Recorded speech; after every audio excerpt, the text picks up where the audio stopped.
Yes. Good evening. You're watching In the North Bank. This is the master plan. I've got two fellow Gooners with me, Liam and Sam. And yeah, let's hope we have a really good show. But stay tuned after this.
Wasn't that nice? I told you it was a bit of a dodgy mix. Yeah, you saw a little cut, but it was just it was one of those. It was the spur of the moment. But hey, I'm getting in that mood. It's going to be the summer, and I'm off to Nebworth, so I'm going to see Liam Gallagher. So nice. Yeah, why not have to have that little bit there? But yeah, welcome to In the North Bank. The master plan. It's going to be a bumper show. Lots to talk about. 12 days since Aston Villa, and I see that game as a very important game for what we've done recently, and certainly how we came back after the Liverpool game. And yeah, it was one of those games where we were in control, but because of the result and because of the lack of taking chances, or the chances we created or looked to create in the first half, it became a game that was squeaky bum. Is that Liam? I think you've got you're viral somewhere, aren't you? Yeah, I think I've gone viral, mate. Yeah, I dare to look at it, to be honest. No, it's about like 400,000 views or something. I don't know. Is that what he got? Oh, no, I don't know. I'm just, what have you been up to? I do Ryan's podcast, so we do a live game. And if you see me at the last minute, literally when Pepe brings him down for the free kick to the full-time whistle, I'm losing my shit, basically. I'm gonna have to go and find that after now. Yeah, I'll send it over to you later. We'll have to. It's a good laugh. We've got another Gooner that is going to come in and join us, John. So give us a moment, and he'll come in a second. Just lost him. I think I'll cut him off. That'll be fine. That'll be good, wouldn't it? Oh, we're getting somewhere. The screen's changed. That's all right. That's me. Ah, Nice guy. To the drum roll. I'll wait. Yeah. So yeah, John will join us in a minute. He's vanished from the lobby. But yeah, so it was made harder, I think, from just the way it was. We were in total control in the first half, and our play in the first half warranted a couple of goals, and that didn't happen. Yeah, we got the one goal, but again, it was just one of those where we knew that Villa would come back into it, wouldn't they? So in that second half, Gerrard would have enabled us to have just carried on the whole game. Wait. And here is John. So I'll start with interesting out. Evening, fellas. Hey there, John. Evening. Nice to see you. That's the main thing. There we go. Right. That's a bit better. Right. So yeah, start with you, Liam. Aston Villa, your thoughts? I think we've touched base, but yeah, just how's it feel now? 12 days after. Yeah, it was a big win, wasn't it? Like, I think I've said previously that I think the next two games out of the Aston Villa and Palace will give us a great indication where we're going to kind of situate ourselves near the end of the season. If we can go away and get 2 away wins at 2 grounds that are tricky to say at the very least, then it all bodes well. First half, I was really impressed with. I thought the way we come out and the way we played football. It's not different to everyone else saying that Aston Villa were poor, because that's what we're here now.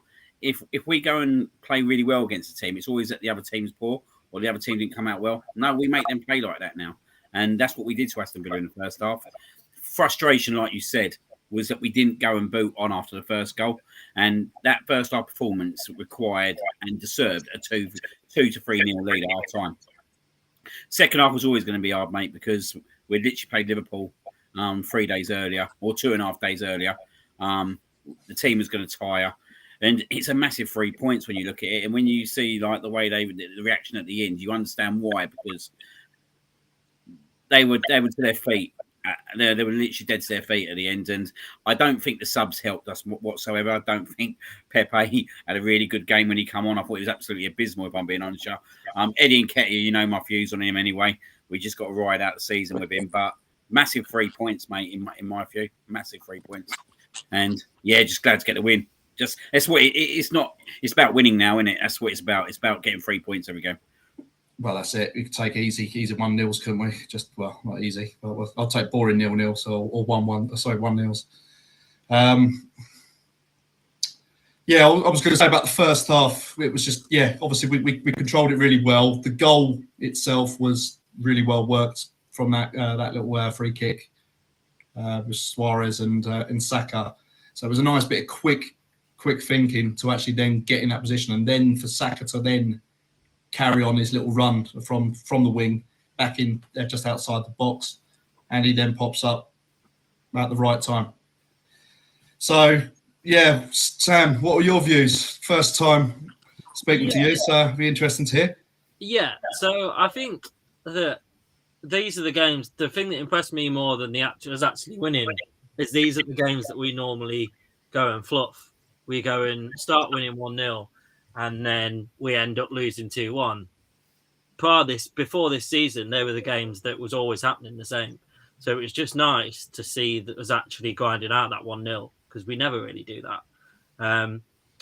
If I'm honest, I didn't really ever feel until the last 5 minutes that much in danger. They were kind of playing, they were waiting for us to make a mistake, if I'm honest. They were waiting and sitting and saying, right, they'll make one mistake and we'll counter. But I don't think we made a mistake other than towards the last 5 minutes, giving them a bit too much of the ball. So yeah, it's just pleasing to see. And I think those are the games when you look back at the end of the season, you go, that was the game that was the vital game in order for us to get where we finish up.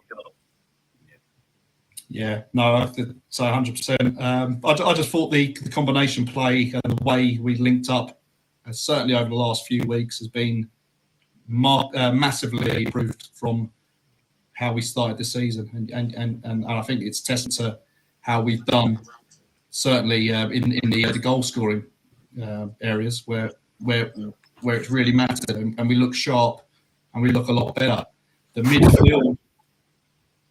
Odegaard was flying around. I don't know what the stats were for his kilometers that he'd run, but he was everywhere. He was basically blocking the channels and the lines like horizontally and vertically. So just stopping those passes into Coutinho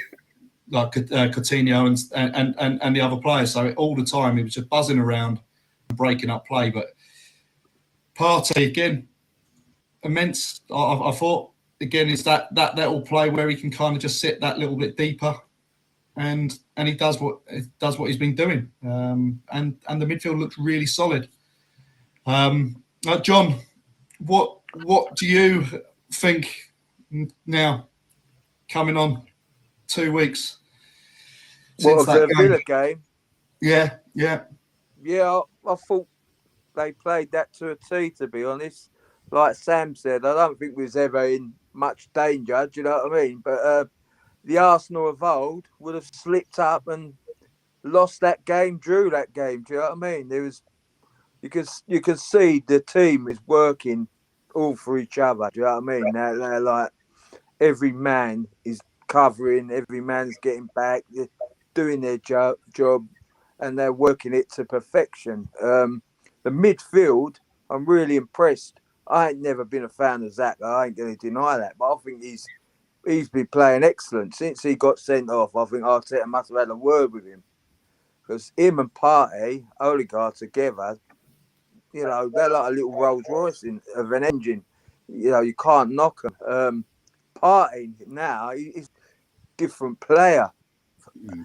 He's so smooth, so casual. He's getting to look a bit like Vieira, do you know what I mean? He looks so confident on the ball.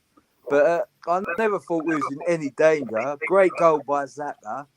And like the boys saying, Liam and Sam, it's the points we need. No matter how we get these points, you know, whatever we got to do, just do them, because we need our nose in front.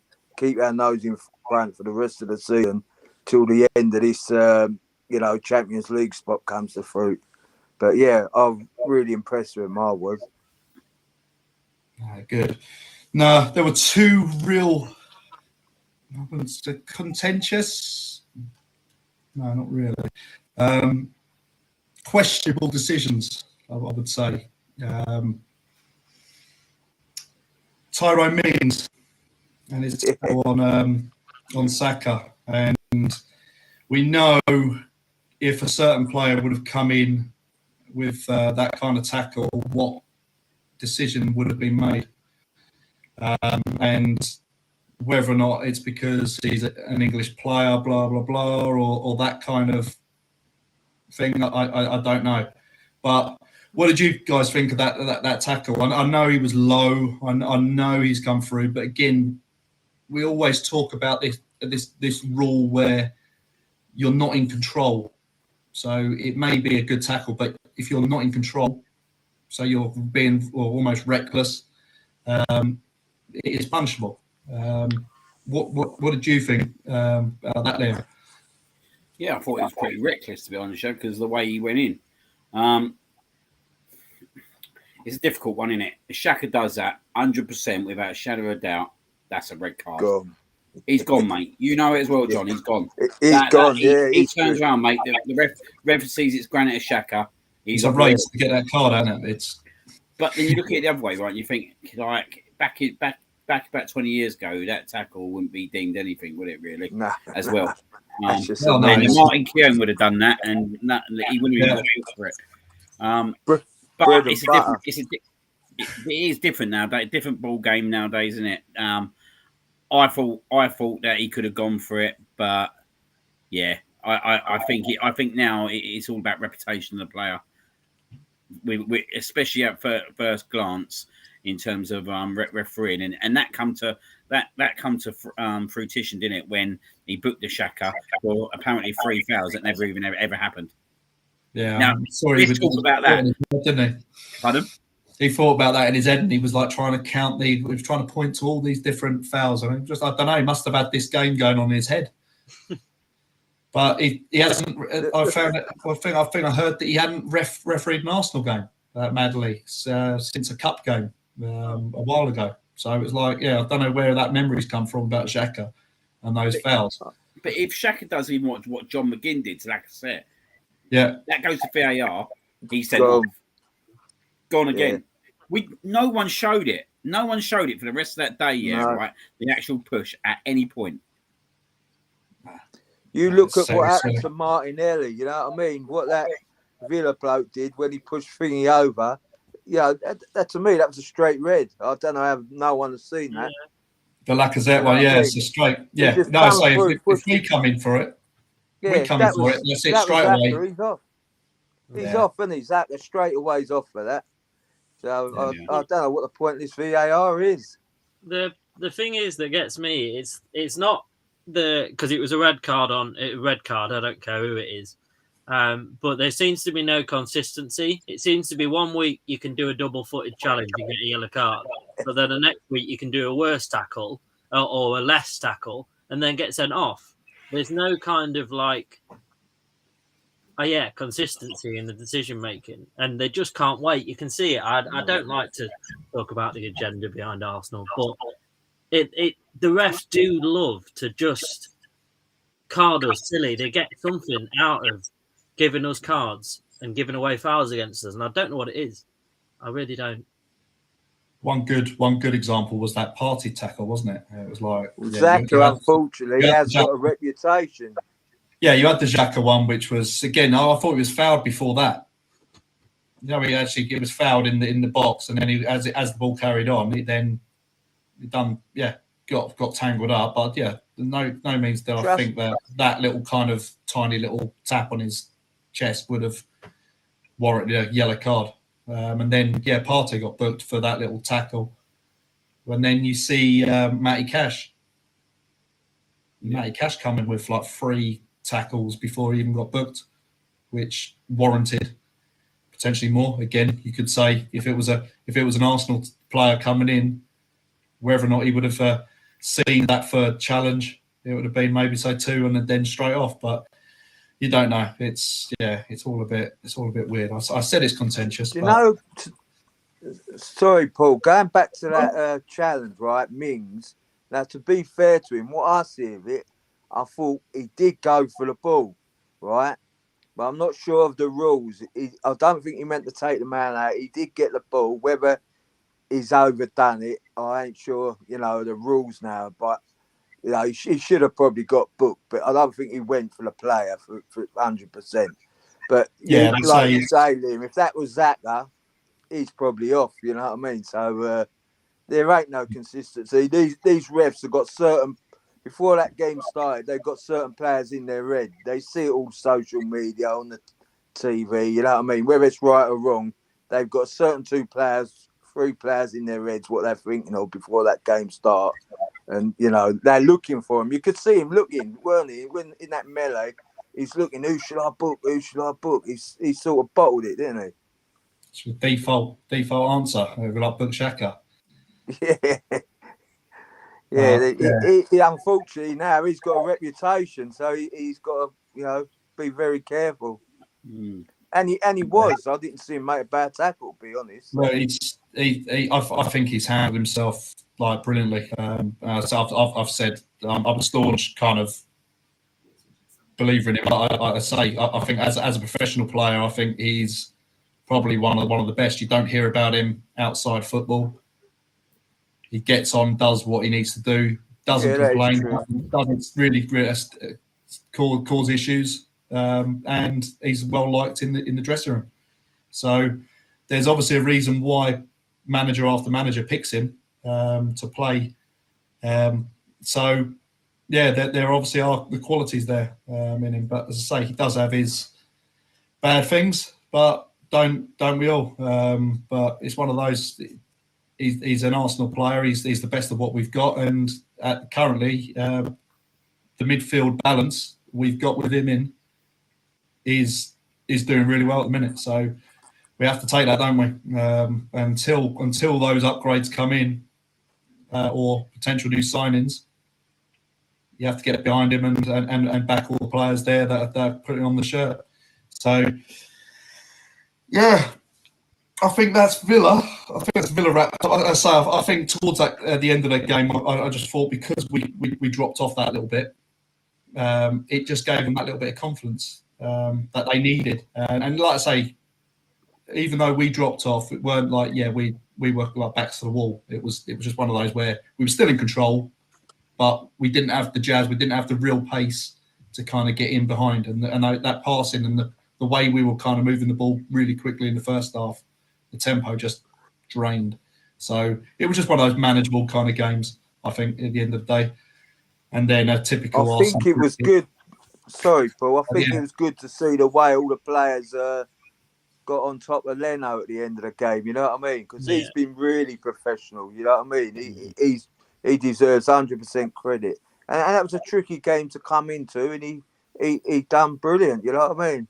It was great to see him, and then look up the other end and see old Martinez. You know what I mean? Did you not get a bit nervous when he come on for the corner at the end? He was in a weird position though, weren't he? He was literally sitting in our wall, I thought, at one point. Yeah, I couldn't work that out. I think he trying to do a blind kick or something? It's like you read my mind, because I was just about to say Leno deserves a little, like, some credit for stepping in, and because he didn't have a bad game. Granted, he didn't have much to do, but the things that he needed to do, he did well. So for someone that's been out for so long, I think that's quite impressive. The thing is, we're in a strong situation with goalkeepers. Like, we've got to remember, Leno is the best second choice goalkeeper in the Premier League for me. Do you know what I mean? Like, if we was to lose a player in the whole team, you had said to me, do I lose the goalkeeper, centre back, or centre midfielder? I'd rather lose Ramsdale than any. And that's nothing against Ramsdale, but we've got someone equipped who can come in and do a really good job in there if needed. Like, if we lost Partey or Xhaka now, I worry. I do worry. If we lose any of them two, then I do worry a little bit. Yeah. Well, we know what kind of situation we're in, aren't we, with regards to the squad? You do worry. Will he stay there now at the end of the season? I can't see it. We'll go into that. But as I say, I think, he's a number one keeper that needs to be playing football, and it's a World Cup year next year. He's got to try and push it and go. So we've got Turner coming in, so I imagine he will be that number two, and that will be that. But Newcastle. Leno's good. He's a decent keeper. As I say, again, just like Joe Hart was for Guardiola, he just wasn't the right man for Arteta. And you want to play that style, that philosophy. You don't almost have the time to maybe say coach a goalkeeper to play a certain way, and obviously have the time, because you want that keeper to play or do certain things, but you don't have that time if you're, say, losing games or having those points drop because of goalkeeping errors, because he can't do what is expected of him. So that was good from Joe Hart when he recently come out and said about the conversation he had with Guardiola. And even though he believed he could do stuff, Guardiola didn't believe that he could do the stuff that he needed to be done. So I can see him going 100%. But that's that. A couple of comments in the live chat. Mr. Arsenal podcast, good evening. How are we all doing? And Melvin Marks, it matters what the badge is on front of the shirt. So that goes from the referees. I think that's Posted then, we get our cards marked differently, but that's Villa. I think we've covered it. Yeah, do we think so? Yeah. Anyone want to add on to Villa before we put him to bed? No, that's it. Okay, so the next segment is going to be just about some news. So just got a little slide here, and 21 years of David Rocastle, Rocky, and he's much loved. He's still not forgotten. So, guys, you got anything you'd like to say on Rocky and the anniversary of this? I think Fair the play. fact that we're still talking about him 21 years later, just that says all it says, really. It's just, that it still comes up every year, and it's almost like, for me, obviously, I didn't see him play, but obviously for me, it seems as important every year that kind of goes past. So I think that kind of says the player and the person that he was, pretty much. I was just going to say, I was sitting there thinking about him this evening, funnily enough, and it's taken us next to probably 30 years to find a replacement for him from our youth team in Saka. And I'll tell you what I was thinking, because I see Saka with a picture on. I see Saka with a shirt on, with the Rocastle shirt. And I've not seen a player since David Rocastle come out of our youth team in that kind of role until Saka. And that's a big endorsement for Saka, because this guy was a great player. He was a great player, Rocastle. And it was just unfortunate, weren't it, that he basically, George Graham sold him because the injuries he had, and he couldn't play twice in a week. Because if he didn't get them injuries, I don't think we'd have ever let him go, because he was that good. Yeah, he was a very good player from what I remember, and it was just one of those where you just watch him play, and he had that real engine, and the little quote I put on from Ian Wright after it was announced when he passed away. said normally right and left wingers are known to be a little bit flaky, and you could get stuck into them. But Rocky was really a centre midfield player on the right. Love and miss you, bro. And that sums up him. He had such a good engine, and he had the right fight in battle. And there was some brilliant. Some of the highlights in some of the games, you see the way he got stuck in, certainly against United, and all those little games in that era, and it was just really nice. But yeah, the one telling one, the quote: "Remember what you are, who you are, and what you represent," and that quote will stick throughout all eras moving forward. Because that it's such a powerful statement, and so Arsenal-like. But yeah, it was such a shame how he went too early. But yeah, it is a shame. But John, anything you'd like to add? Yeah, I'd say God bless his family, and it's very sad. R.I.P. Rocky. I put a thing on there today about it's a great documentary. I don't know if you guys have seen it, The Road to Brock Beyond or something. It's about him and Wrighty's journey. It's a really good video to watch. I think it's by BT Sport. But yeah, that's him and Wrighty were like living. Him and Wrighty were living the dream. Best of friends, play football over the park. Both ended up over the Arsenal. You know what I mean?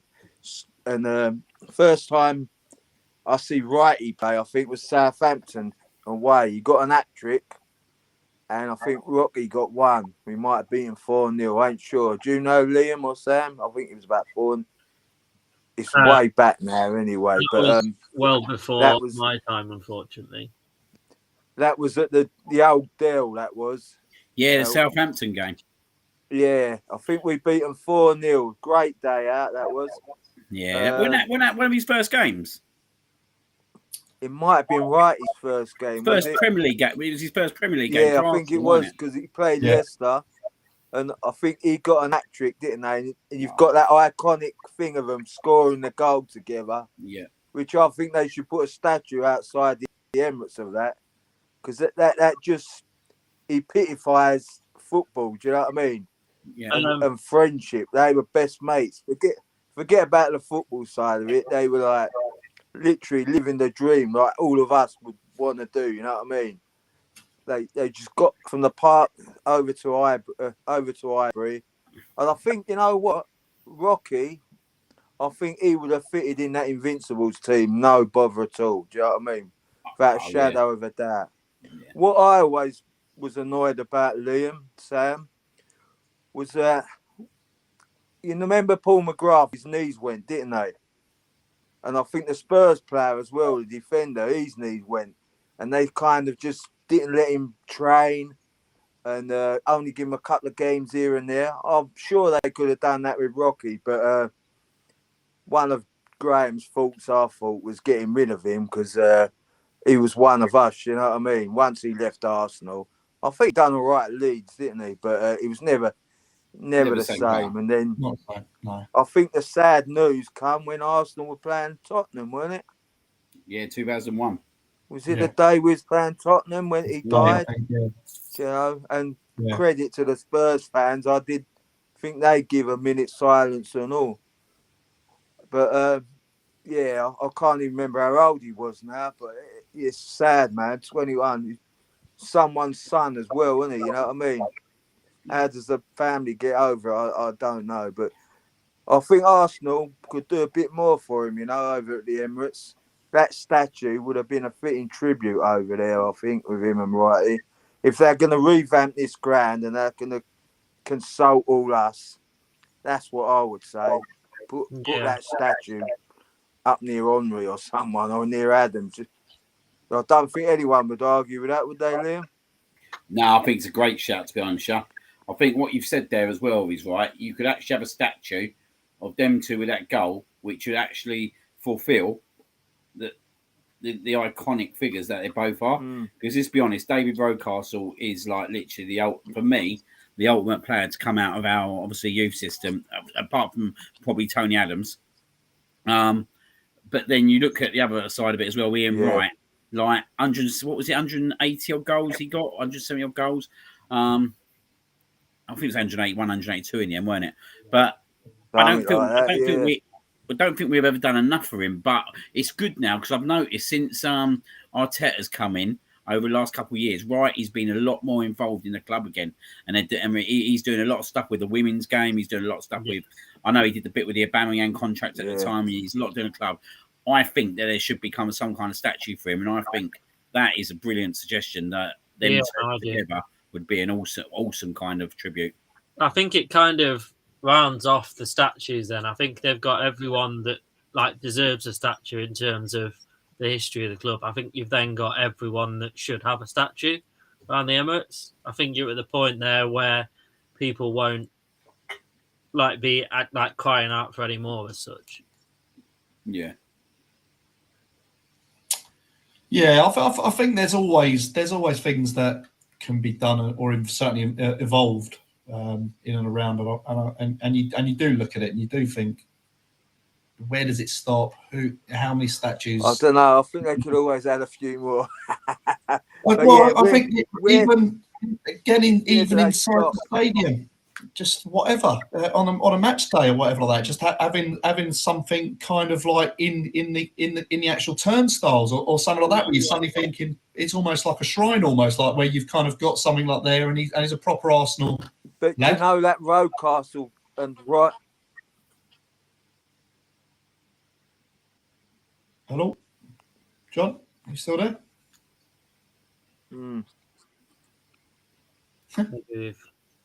Have we lost him? I think we might have done. Oh, we might have lost John. They could even just afford as well. It would be nice for his family, though. They must surely still follow Arsenal. But I'm surprised Wrighty ain't gone on to that. You know, that is an iconic picture of. Just not Arsenal, it's just football in general, a friendship, you know. Yeah, no, that if you have you seen that documentary? Yeah, no, I've written it down to watch as of after this. So after this, no, it's good. It's a real good watch. I think that's a great shout though. I've never really thought of that actually. I've always thought that Ian Wright should have one and Rocastle should have one. But I think that's an absolute great shout in terms of what that statue would actually look like. I'm not one for just chucking statues for anything. like to be fair, I think something needs to be done around Wenger. Whether we name the stand after him or what, because at the end of the day, that stadium he did kind of build himself in terms of the resources. And I think if you had something like them two, and I think that's where it should be at the moment.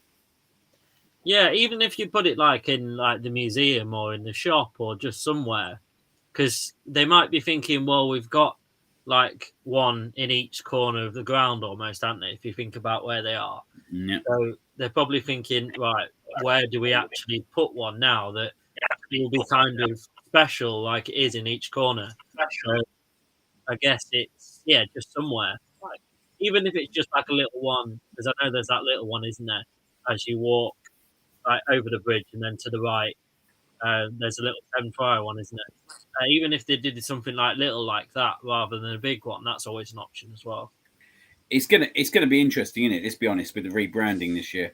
Like I was having a chat earlier on just about how they should promote like more in terms of like outside the stadium, like maybe have like 2 massive big screens either side. Do you know what I mean? Like I said about last week's game, like even the women's game, how they can promote that even more. Because when you start looking at how many fans we had for the Wolfsburg game, but then look at Manchester United on Sunday, I think 20,000 turned up for that game. And then you looked at the Barcelona game. I know that's a totally different scenario, but 90,000 fans. I think we can do a lot more with our advertising as well. And it's going to be interesting what that rebranding looks like coming into next season. I'm really excited for that. I spoke to someone because I did a tour over the weekend when it was supposed to be the women's game. And I spoke to someone pitch side, one of the staff, and I asked them what they're actually doing in this, like, whatever they're doing to the stadium. So they said they're going to repaint the seats. They're going to replace the 2 screens in the stadium. They're going to, like, repaint or make the banners that's got, like, the years that we've won the cups, like, redo them again. They're going to do the glass in, like, the where, like, club level is and stuff. And then redo the roof because that's completely broken, apparently. Where's the Spurs stadium when they had their leaks, didn't they? Do you remember on their opening of the stadium and they had a massive leak on their roof? So it's a lot of money, and you're suddenly thinking, is it going to be a real improvement? Again, it's one of those you want to improve that match day experience, don't you? But that's So there's certain things that we can done, but I think Rocky. You only have to see the amount of times that he's sung about and how well thought of to see that would be a good idea. So it's one of those. I think we've got to improve, and we've got to look at getting in some more kind of things which relate to the fans. Certainly in those kind of improvements, be it that there's digital photos and things that are wrapped around or whatever. That was the other thing that was talked around. So like Wembley, where you've got the digital kind of wraps around the stadium, but we have to see. Rocky, 21st anniversary. Rest in peace, Rocky. God bless, man. Yeah, God bless. The next one on this little thing is the new kits. New kits for next season. Don't know if you've all seen them. Yeah. But I certainly don't mind the black one. But I'm not 100% sure on the pink one. In all honesty, I think I'm more of a traditionalist where I want a yellow and blue kit. I don't like this kind of going away from tradition. See, I like the idea that they're starting to want something different, but I don't think sometimes they consult the fans about it. They just go on a limb and make this kit. So, like, the colour of it, I don't actually mind, but I was speaking to Liam about the show. I don't actually know what it is, like the little tiny, like, shapes on the kit. It looks like a paw print. I've got no idea what their explanation is going to be of what it is. but I don't actually mind the colour, and the collar's really nice. And they've just released with black shorts, and it looks actually really good. But I'm just not sure as to what relevance whatever it is on the pink kit is what it is. Yeah, it's certainly a curveball, isn't it?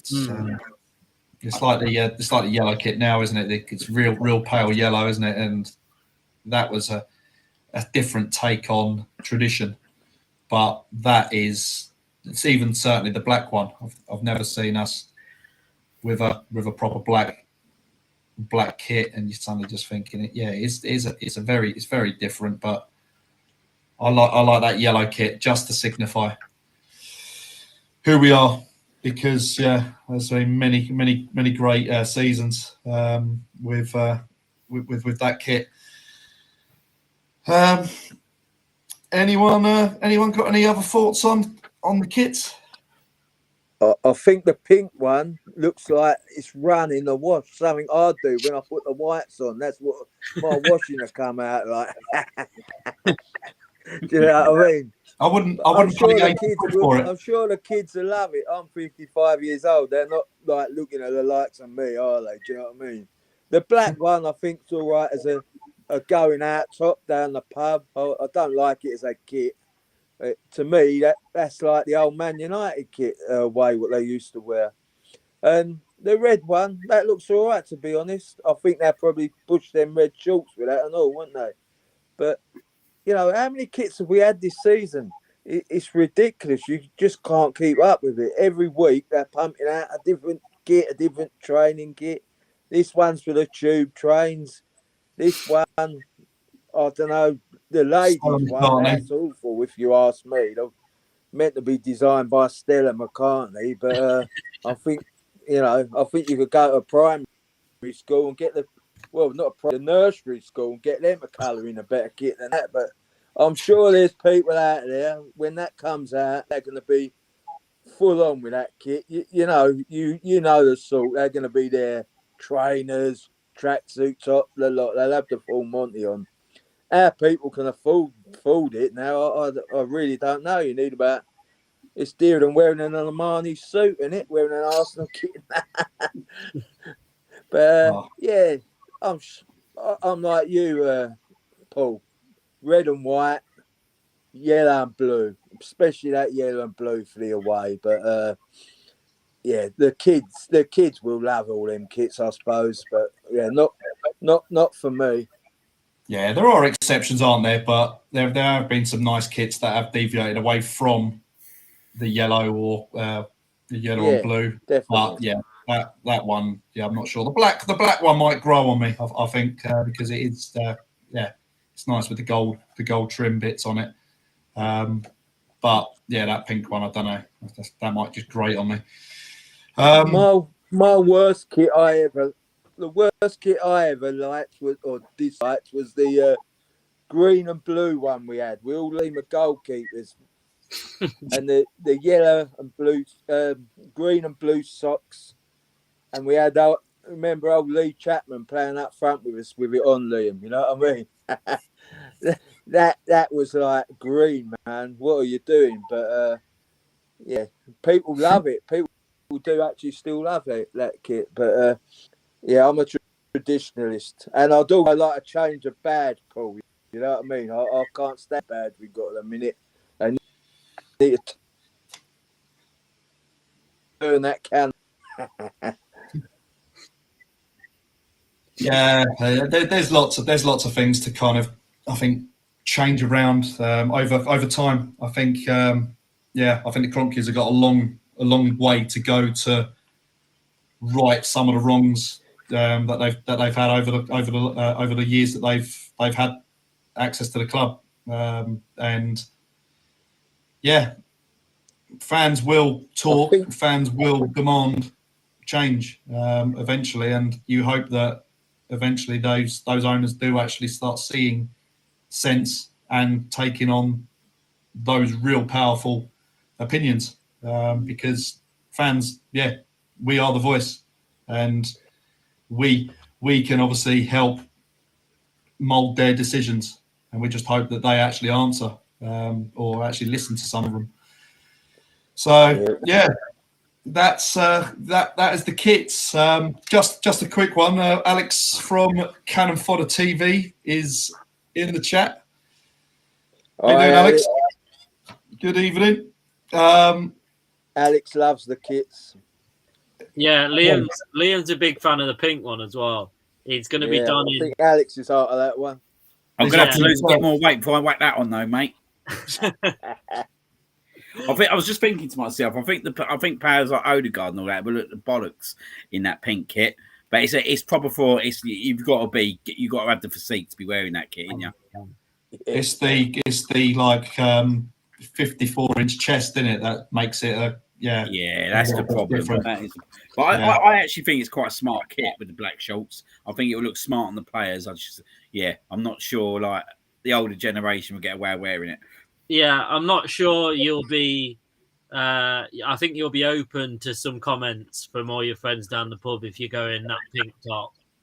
I think you'll be very open to some not very nice comments. Let's put it that way. Especially with this figure, mate. I think the black one's a safe one, isn't it? I think that's the first one I'll probably look to get is the black one. Yeah.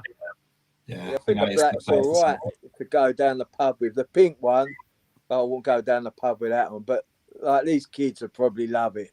Do you know, there's probably someone out there that's got every single kit in there. Do you know what I mean? But you just can't keep up with it. But do you know what I will say, Paul? When I went to that armoury shop, it looked dead when I went to that Liverpool game. There weren't many in there. I was quite surprised, but maybe they buy online. I don't know. Yeah, you'd like to think that. But as I say, when all the issues where they were saying about the buying kits and stuff and affecting the Kronkers and stuff to stop buying the merchandise, that's one way. That money through the armoury would go straight to the club. Yeah. If you go and buy it from, say, another retailer, that doesn't filter its way back to the club. The club's received obviously the initial sponsorship money, but that money that then gets bought for the kit doesn't actually go to the club or go anywhere near. So if you were going to buy something, then you just buy it away from the official means. Then that goes the same with food and drink. So yeah, that's just I think we're past that at the minute now. I think there's more things to concentrate on now. After recent events, with owners and total meltdowns by Chelsea. Yeah, God, yeah, sliding doors. They're not doors. even allowed to sell their gear, are they?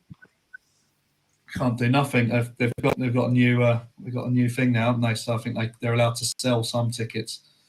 But I just can't wait to see what happens when they have to go abroad for games. Are they going to give each other a piggyback to wherever they're going and stopping in like a 1-star hotel, or what's going to happen?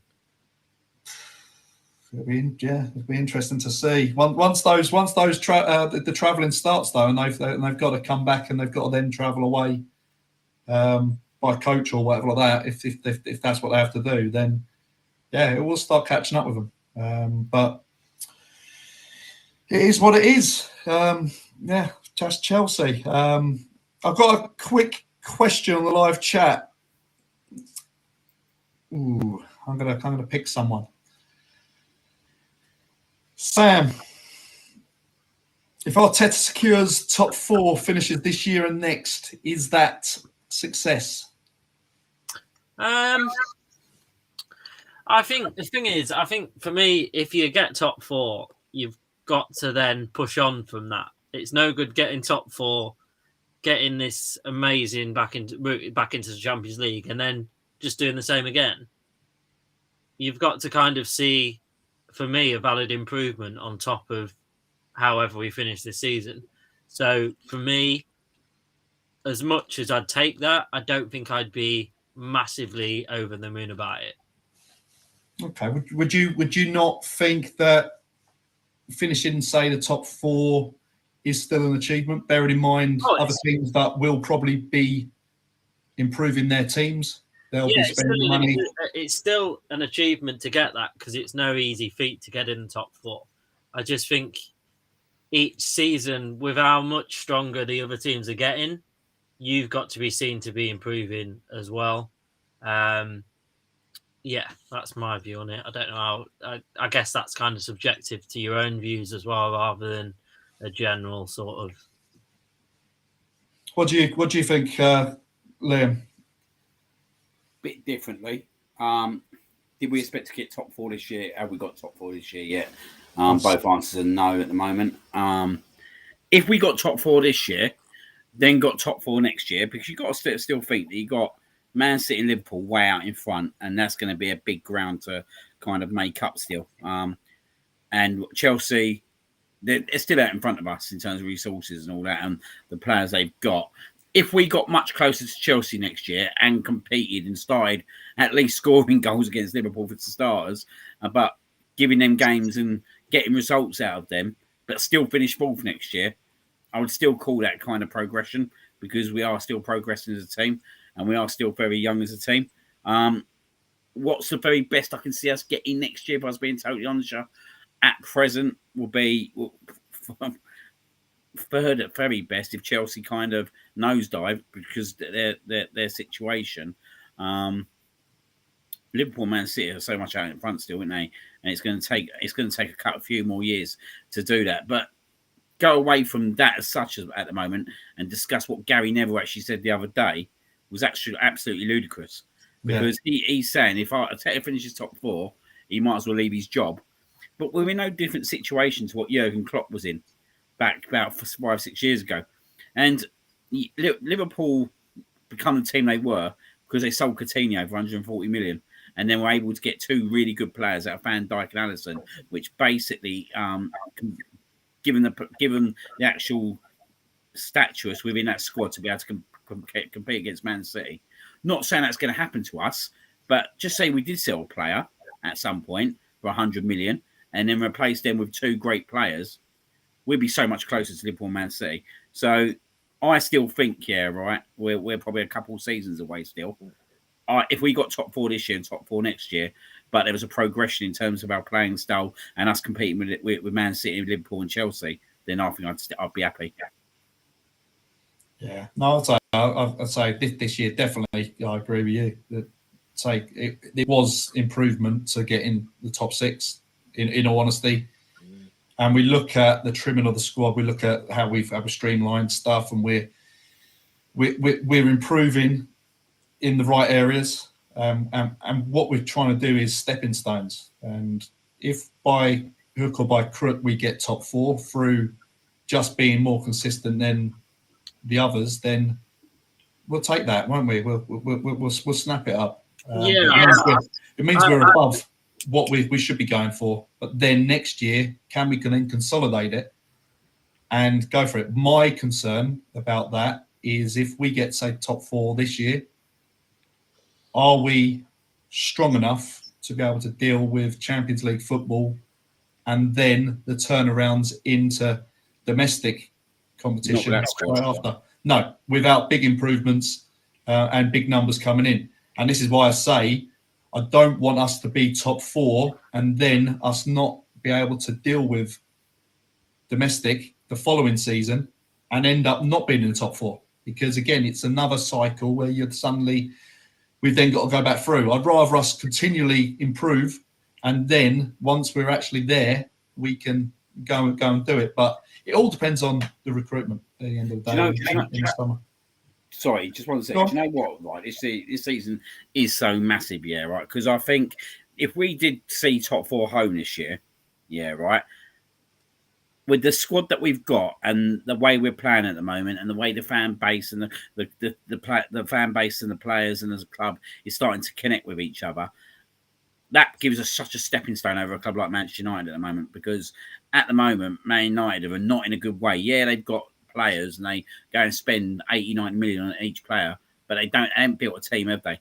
And for us to get Champions League this year, I think will give us such a platform to kind of then start getting on top of the likes of the Manchester Uniteds, the Tottenhams, and becoming that club again. Because that's our first port of call for me, is to make sure that we're better than them guys first consistently. and then start looking up and thinking how do we keep building that squad up to get to compete with the teams like Man City and Liverpool. Yeah, and also I saw side by side of the wages that we pay our players and the wages that Man United pay their players, and we're in such an amazing position compared to what they are for their level of player and what they're on. They're on like triple what our players are on. Yeah, I think they had like 8 or 9 players that potentially are like on more than our highest paid player. Yeah. It's just crazy. So, in that sense, that's going in the right direction, and that gives you more money to free up, and then get you more signings to boost that squad to then get us to where we want to be, basically. It's an exciting time. I think whatever happens at the end of this season, don't get me wrong. If Spurs pip us, we're all going to be down about that. We are all going to be down about it. But do you know what? Worst case scenario, yeah, right. I still believe that it's an exciting time to be an Arsenal fan, and it'll be exciting time in terms of the summer of what that's going to bring. Because we're not going to be buying squad players this summer. We're going to be buying players that are going to take us to the next level, or going to take us to top 4. And just say, for example, we brought a number 9 and a number 8 this year for next year, we'd automatically be a lot better than what we are actually this year as well. And where does that take us then? Like, Erling Haaland, Liam. Erling Haaland, mate, is coming. When we him and Bellingham, mate, I'll take them both. Him and Bellingham. He'll win us the European title. See, the thing is, I can't remember a time since I've supported Arsenal in the last sort of 20 years that I've ever been so excited about what's to come. Obviously, when we were this heavyweight that we were back in the early 2000s and before that, I wasn't at the age where I could properly take it in and properly enjoy it. But since then, there's never been a moment where I've gone, actually, do you know what? It looks like everything's kind of slotting into place and everything's kind of forming for that next almost phase of whatever these last 10, 15 years of shambles has been, basically. Yeah, it is the most exciting squad we've had since Roadcastle, I think, at the moment. But they're very thin on the ground, and still ain't got full spot yet. Do you know what I mean? It's a hell of a way to go, but yeah, it's really exciting times. To me, it's vital. They need to get that top 4 spot, or they're going to fall right behind again. You've got Newcastle, Tottenham, Man U, all creeping up on you, and money talks. Newcastle are going to be big in the next few years, so it is success if we get a top 4 spot, because that means we've got a bit more money. We can bring in some better players and kick on. You know, we do. If we qualify, we obviously need about maybe 6, maybe another 8 players, like top quality, to go on top to have a decent squad. You've got to have about 24 players now, haven't you? All decent. And like Liam says, realistically, say we do come fourth, we're still like nearly 30 points off of Man City and Liverpool. So to get to where they are, we've really got loads to do. And what I see at that Liverpool game, I hate to say it, Liverpool were way in front of us, looking back on it realistically. If something they had, we just didn't have, you know. But we are getting there, and I think Arteta can, you know, Arteta can win these trophies if he's given backing. it's interesting you said, John. It's the most exciting team you've seen since the Roadcastle era, and it is. And we've been there, 80s, 90s, even the Invincible team. But the only thing with the Invincible team was, apart from Ashley Cole, there was never a nucleus of a DNA of Arsenal. No. Where at the moment there's a nucleus of DNA of Arsenal, which makes it such exciting. Even in the team that Wenger brought through after, there was no DNA of Arsenal. It was literally just like cherry picking, basically the best players around. They were like the Fabregas as well, which was great at the time. Yeah, that's what I mean. We had the Invincibles, but this is like youth players coming through. You know what I mean? It's great to watch, isn't it? The young kids. That's what football's all about. Not what Chelsea do. Go and buy like anyone they can. You know, This is proper football. Watching local Is lads that coming first through. time since that Rocastle, Parlour, all those players that come through from Keogh to Merson, Tony Adams, all the way through, and it's just you suddenly think all those Davis, players. And there's more. There's going to be more that are going to be pushing through in the next 2 years. 100% that they're going to be real. That's true. Yeah. The thing is, I think they bring just the last point as well. I think they help to bring the fans together, don't they? Because they see a player that knows what it means to play for Arsenal, and you don't get those very often. And they know exactly what it means because they've had to work so hard to get to where they are. Do you know what? I don't think I've seen that in my lifetime, actually. This is the most bonded team with the fans, without all the teams. You know, I think so anyway. What I've seen of it. We've not even mentioned his name tonight, really. Smith Rowe. Do you know what I mean? Let's just take 1 minute, right? That he come in at a point last season where Arteta was literally about to lose his job. We was in the gutter. If we'd not won that Chelsea game, you had Pat Sam at the time saying that Arsenal West Brom was going to be a relegation battle match. This is a guy who's come in, and I think his inclusion into that side has literally grown and grown and grown and built what's now happening now in terms of the relationship with the fans and the team, with the youngsters all coming through. And I think that him coming through at that point was a crucial moment. And he continues to just do the job that he's doing. I thought he was terrific against Aston Villa again, considering he hasn't played many games because of Odegaard's form and injuries. And then he goes out with England, comes in 60 minutes, and he straight away, even in the England game, he's literally driving at defenders. The bloke is an absolute great player, and we're so lucky to have him. Yeah, 100%. John, did you want to come in there? Oh dear. But yeah, no, I was saying it's Smith Rowe. I think is just a real exciting He's a player. total professional. I thought when he got loaned out, I thought Arteta had done with him. You know what I mean? I couldn't see him coming back into the team, but he worked his way back in, and he's got kicked on, hasn't he?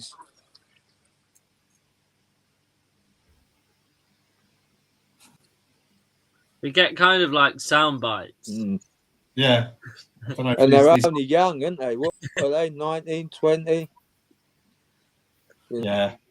No, I think it's really good. He's gone. No, I like his running, just his constant direct running. And that causes absolute chilblains down all defenders. So I don't like someone running at him, certainly with pace. I think someone came out and said he's probably the fastest who actually runs with the ball. You look at him, you look at him as a player, you wouldn't think, he's going to run directly at me, would you? No. But it's just it'll be frightening to see what they're like if another 2-3 years. Yeah, how they've come on. I think their energy, like when you watch football, just in general as well, their energy is kind of unmatched by anyone else. Like there's nowhere near. You can tell they actually want to play football as well, and they're not like the most of the players that come and play football because it's an hefty wage and they'll be able to survive off it for a long time after. They genuinely want to play football week in, week out, and it's just so nice to see. No, definitely. I think to a point early on they was kind of overworked. This is why we need the cover. Next season, if we qualify, they definitely need a bit of cover because it was all on their shoulders, sort of thing, coming off all the England game, the European finals and all that lot, and there was a lot weighing on their shoulders at the beginning of the season. But they're total professionals. The way they've conducted themselves, when you see some other things that have gone on, that they've been really groomed well at that tail end. You know what I mean? And they all say they want to stay, don't they? They're all happy to stay at Arsenal, and they're so that's true. Do you know what I mean? Because at the end of the day, money can sort of turn your head. Well, Man yeah, City, it's down to how much Liverpool, Chelsea, they've all got the offer. capabilities to do that, unfortunately. Yeah. But I like to think that they all genuinely want to stay. They've got a great nucleus, haven't they, and I think when they get this top four, I'm going to say they get it now. They're gonna kick on, man. Yeah, I just need to make sure Mr. Tippex Teeth gets his hands off Saka, don't we? We don't want to. I mean, how much money do you need? But they've all said that they're happy to say, aren't they? But there's another thing to all this. People might be after Arteta's head. He's still, he ain't signed his contract, is he? Again, you'd like to think he wants to finish his project, but you just never know, do you, in football? Yeah. 2 months ago, when it broke about him getting a new contract, we had the fan base up in arms about why is he getting a new contract? And then come on, 2 months. It's like, oh, hang on a minute, he might get snapped up. We best get him. And can't make out sometimes. It's part of. I'm sure it's part of just the football fan. Do you know, if Stan's ambitious and he's got the money, he's got to pay them what they need to be paid. It's as simple as that. Keep them, It's the treasure trove. You don't want any of them players leaving. So he's got. Well, no one's going to stay on loyalty. Give them whatever they need to keep them there, and go and buy Ireland at the end of the season when they qualify, because we win European title then. No, we've got Agent Odegaard on. It's quite a simple game, football, really. But when money's involved, that's where it goes a bit pear-shaped. See, on the wage bill, like Saka's on something silly like 30k or something like that. So it only takes someone to kind of come in with triple that. And then he starts to go, well, unless Arsenal are going to match this, what shall I do? And even the most loyal of players can go, do you know what? That money is going to set me up for not just this year, but for the rest of my playing career. So that's what they need to be extremely, extremely careful of. That is it. And hopefully they've got good people behind them, level-headed, keeping them grounded. I mean, that's what I like to think, but who knows? All of a sudden, let's face it, I think Xhaka and them will miss Smith Rowe. They're probably on quite wage compared to players at Chelsea, City, Liverpool. And they're going to. It will turn their heads, won't it? They're going to think, well, I'm in Champions League now. Go to their agent. Their agent's going to say, well, actually, mate, you're worth about 3 times more than this, or 5 times. They're going to have to sort out their wages. It's quite hard decisions they're going to have to make, but hopefully Arsenal will put their money where their mouth is. That's what they should be doing. Because you can't tell me Kroenke ain't got the money to pay them, I think we've got the money to compete with these teams, but just whatever their budget is. You think, Pepe, 72 million. So how much is Smith Rowe?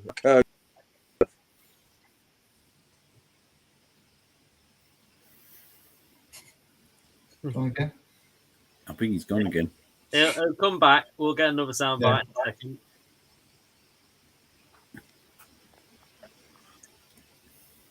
second. Signal's not good in London.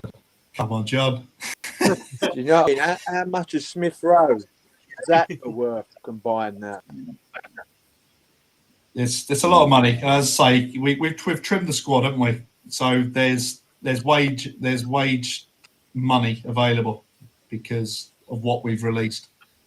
You look at Aubameyang and then even Ozil off the wage bill, and there is money there, and they are the crown jewels at the end of the day. They're the ones that need to be tied up. But let's move on. Question for you all: if we don't qualify or get top 4, is it a catastrophe for the club? No, No. it's not ideal, but we didn't think we was going to be there at the start of the season. I'll say it is.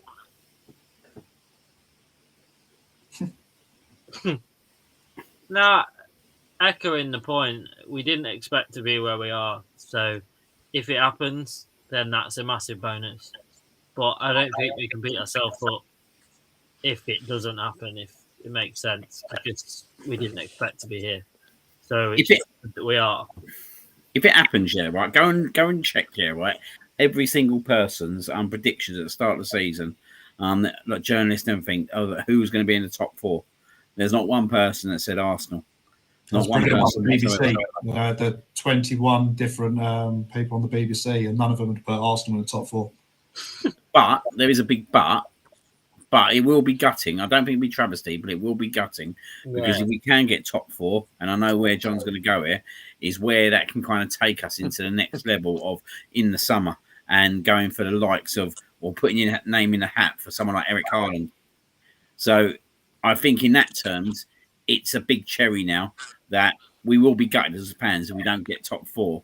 But I think if you look at the whole, I said about 8th, to be honest. if you look at the whole scheme of things, I don't think it's a travesty, but I think it'd be very gutting and disappointing. But I think that we've done enough this year to kind of support that. We all believe that moving forwards, we're going to be a better team than what we have been for the last 4 to 5 years. Yeah, I think it will kind of hinder who we can sign, but I also do think we have that kind of here's the project to give to them, rather than let's put it, we didn't finish in the Champions League. We could say we're building this project that came so close to the Champions League, so that will give some players that want that challenge, that momentum to come to us rather than someone else. But I think it will seriously, it'll affect that. It'll hurt us massively because coming towards the end now, we're in a really good position. And let's just hope that it carries on. Especially if Tottenham got there in front of us, it'd be a massive hurt, won't it? Yeah. No, it's not. Yeah, it won't be ideal, but as I say, we need stepping stones, and yeah, if we can see progress, then that's it. But yeah, from where we are, and it isn't a done deal. Nowhere near. And we're gonna come on to this next. So I've got a little task for you guys. Up for it? Yeah. Go for it.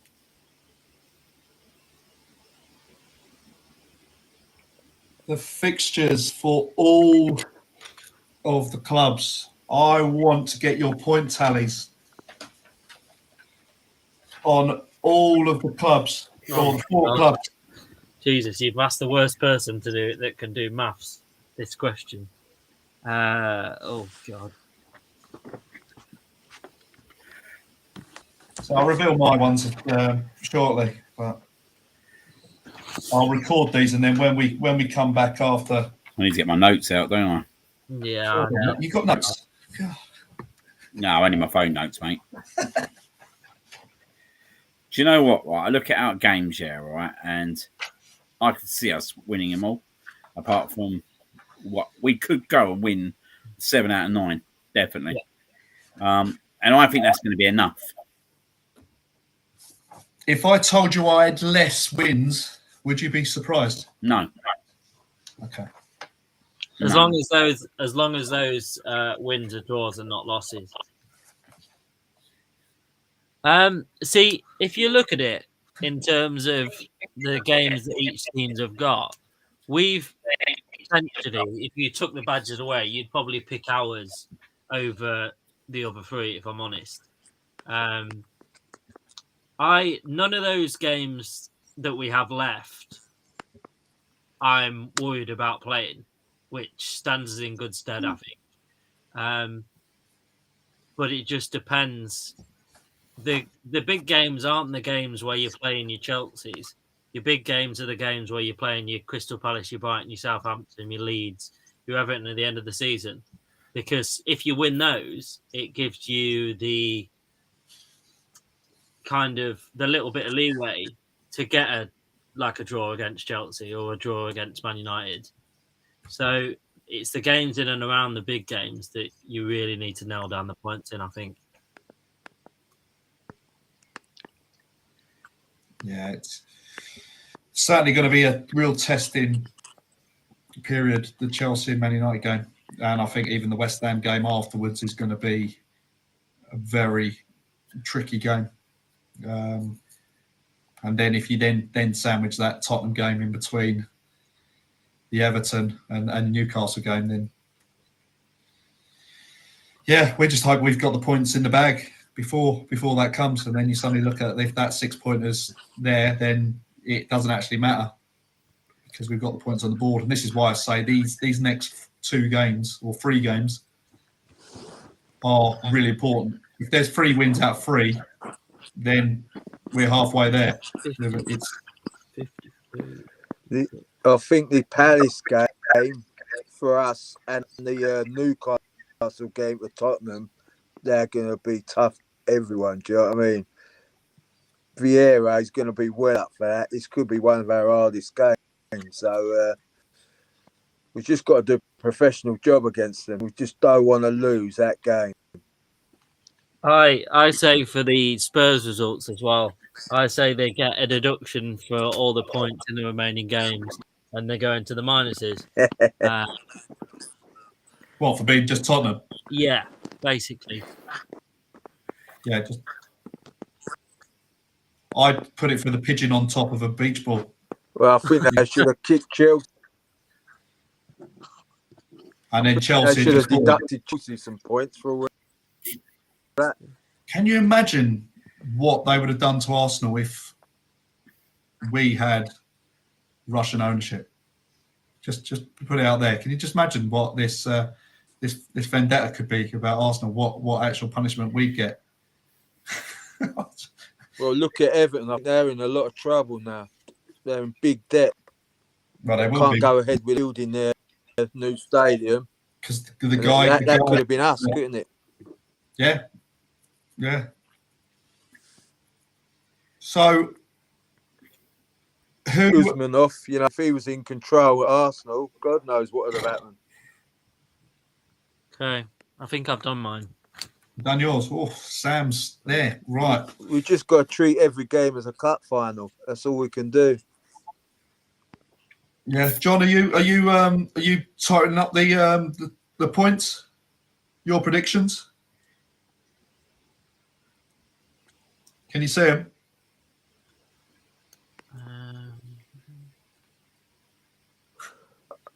Prediction? What for? All the fixtures. Can you see the screen? Yeah. Yeah. So we've got just total up all the points. What you think Arsenal, Man United, Tottenham, and Chelsea are going to get? Well, or is this too late? I'll concentrate on Arsenal. I don't know what that lot are going to get, but we'll drop about 5 points, I reckon, and that should see us through. So maybe we'll lose one game, draw a couple in the rest, and we should have enough to see us through. I think Tottenham will get beat by Newcastle Saturday, hopefully. Yeah, Chelsea, they're probably going to get the 3rd spot. But United, I think that they've got a lot of problems as well. But crucial games, Man United, West Ham and Chelsea, what we've got, they're very crucial games. But we need to get the job done before we beat them. If Spurs slip up against Newcastle, they're in a lot of trouble, aren't they? That's going to play on their minds. And Newcastle are going to be well up for that. Hopefully, Joe Willock to sort out a couple of goals for the Geordies. You know what I mean? But I'll say we're gonna just drop 5 points all season. So whatever that comes to, I ain't that good at maths. Brave.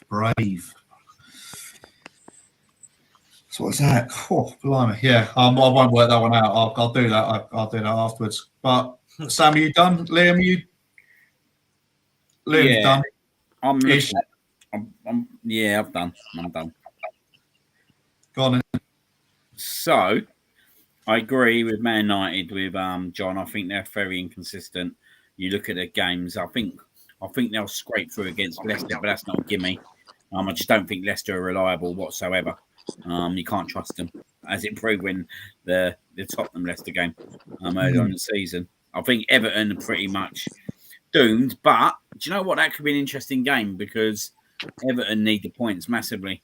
And it depends if Man United want to go there and have a fight. I think Man United will beat them there, but it's neither here nor there. They should beat Norwich at home. I think the two away games then are going to be Man United's biggest cropper. Liverpool and Arsenal. I think by that point they could be out of it. I know United have got a massive hoodoo at Brighton. I don't think they'll pick up 3 points there. And Crystal Palace ain't an easy game to go to. Last game of the season. We all know how they like got a draw against Man City at home. And they've been known in the past, like Chris Ball, to kind of upset the big teams right late on in the season. So I think that's not a game you'd want to go to last game of the season, is it? So I've only got them for around 17 points. Chelsea, I think we get around 23 points. I think they've got enough strength in depth to get them through this year.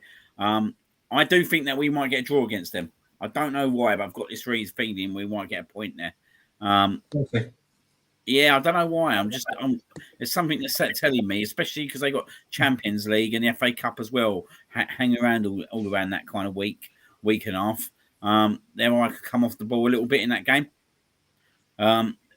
Maybe me hoping a little bit, but I think they will. I think they'll comfortably get another 23 points out of that. Spurs, I think they're our main challengers at the moment. But I think the Aston Villa game comes at a nice time for us. Like, we went there and we know how angry Steven Gerrard was after the game. Their next home game's against Tottenham Hotspur, and he's going to expect better. And I think that falls nicely. I don't think they'll win there. I think the Brentford game away is hard as well. Christian Eriksen, could he do something to kind of upset them? We know how well him and Tony are playing together. And then you look at the Liverpool away game. Liverpool could be going for the league. So, do you know what? I've got them for 20 points. I've gone must be in the draw at the moment, but that could go any way. That could be a 2-1 Arsenal win, 2-1 Tottenham win, or a tight 1-1 draw. I just don't want to call it at the moment. And then with us, I've gone for us that I think we'll drop at least 6 points. I think we should have enough to beat Palace with their injuries. We should beat Brighton comfortably. Southampton we should beat quite comfortably. Chelsea, I think it's going to be hard. But as I said, I think we can get something.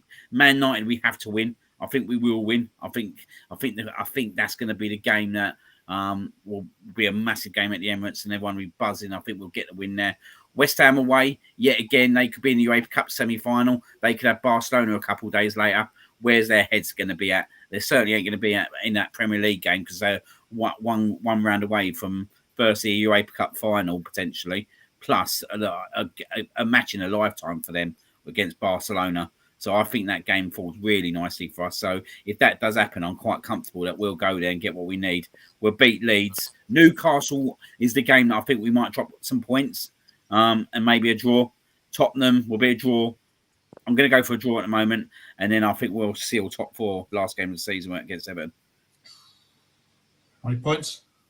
24. But I could knock that down to 22. Even if we got 22, mate, like, I only got Spurs to take 20 at the moment. So, yeah. Mate, at the moment, we could take 18 points, and I still think we'd do it. Yeah. No, good stuff. Sam, what have you got? So I've got the points that they'll finish on. Yeah. I did it. So I've got us, actually. I've put us, when I've worked it out and gone down all the games, I've put us on the highest, so I'll put us on 80. I think, much like Liam said, I think the Newcastle game could end up being a really tough one. I actually think the Everton game could be quite tough as well because they could be fighting to stay up that game. So I don't want that to happen. But I'm hoping that they're either down or stayed up by then. I think we'll draw against Chelsea. I've got us to beat Tottenham and to beat United. So that's where I've got us. I've got Chelsea with 78 as a finish. I think they'll drop points against us, and I think Man United will be really up for it against them.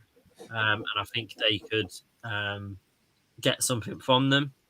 So I've got them on 78. I've got Spurs behind them on 72. Their games are quite nice apart from the Newcastle game and apart from the Villa game. They're going to lose to Liverpool. That's where they'll drop the points. And I think they're going to lose to us. And then I've got United on 68 with them dropping points in quite a few games because of the form they're on. And the fact that they'll turn up one game and then be non-existent the next. So that's why I've got things. Hello, John.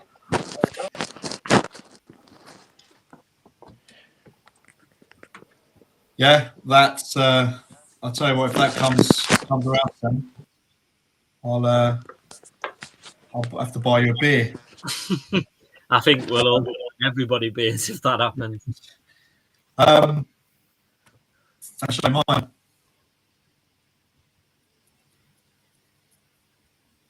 So I had a draw Crystal Palace, wins against Brighton and Southampton.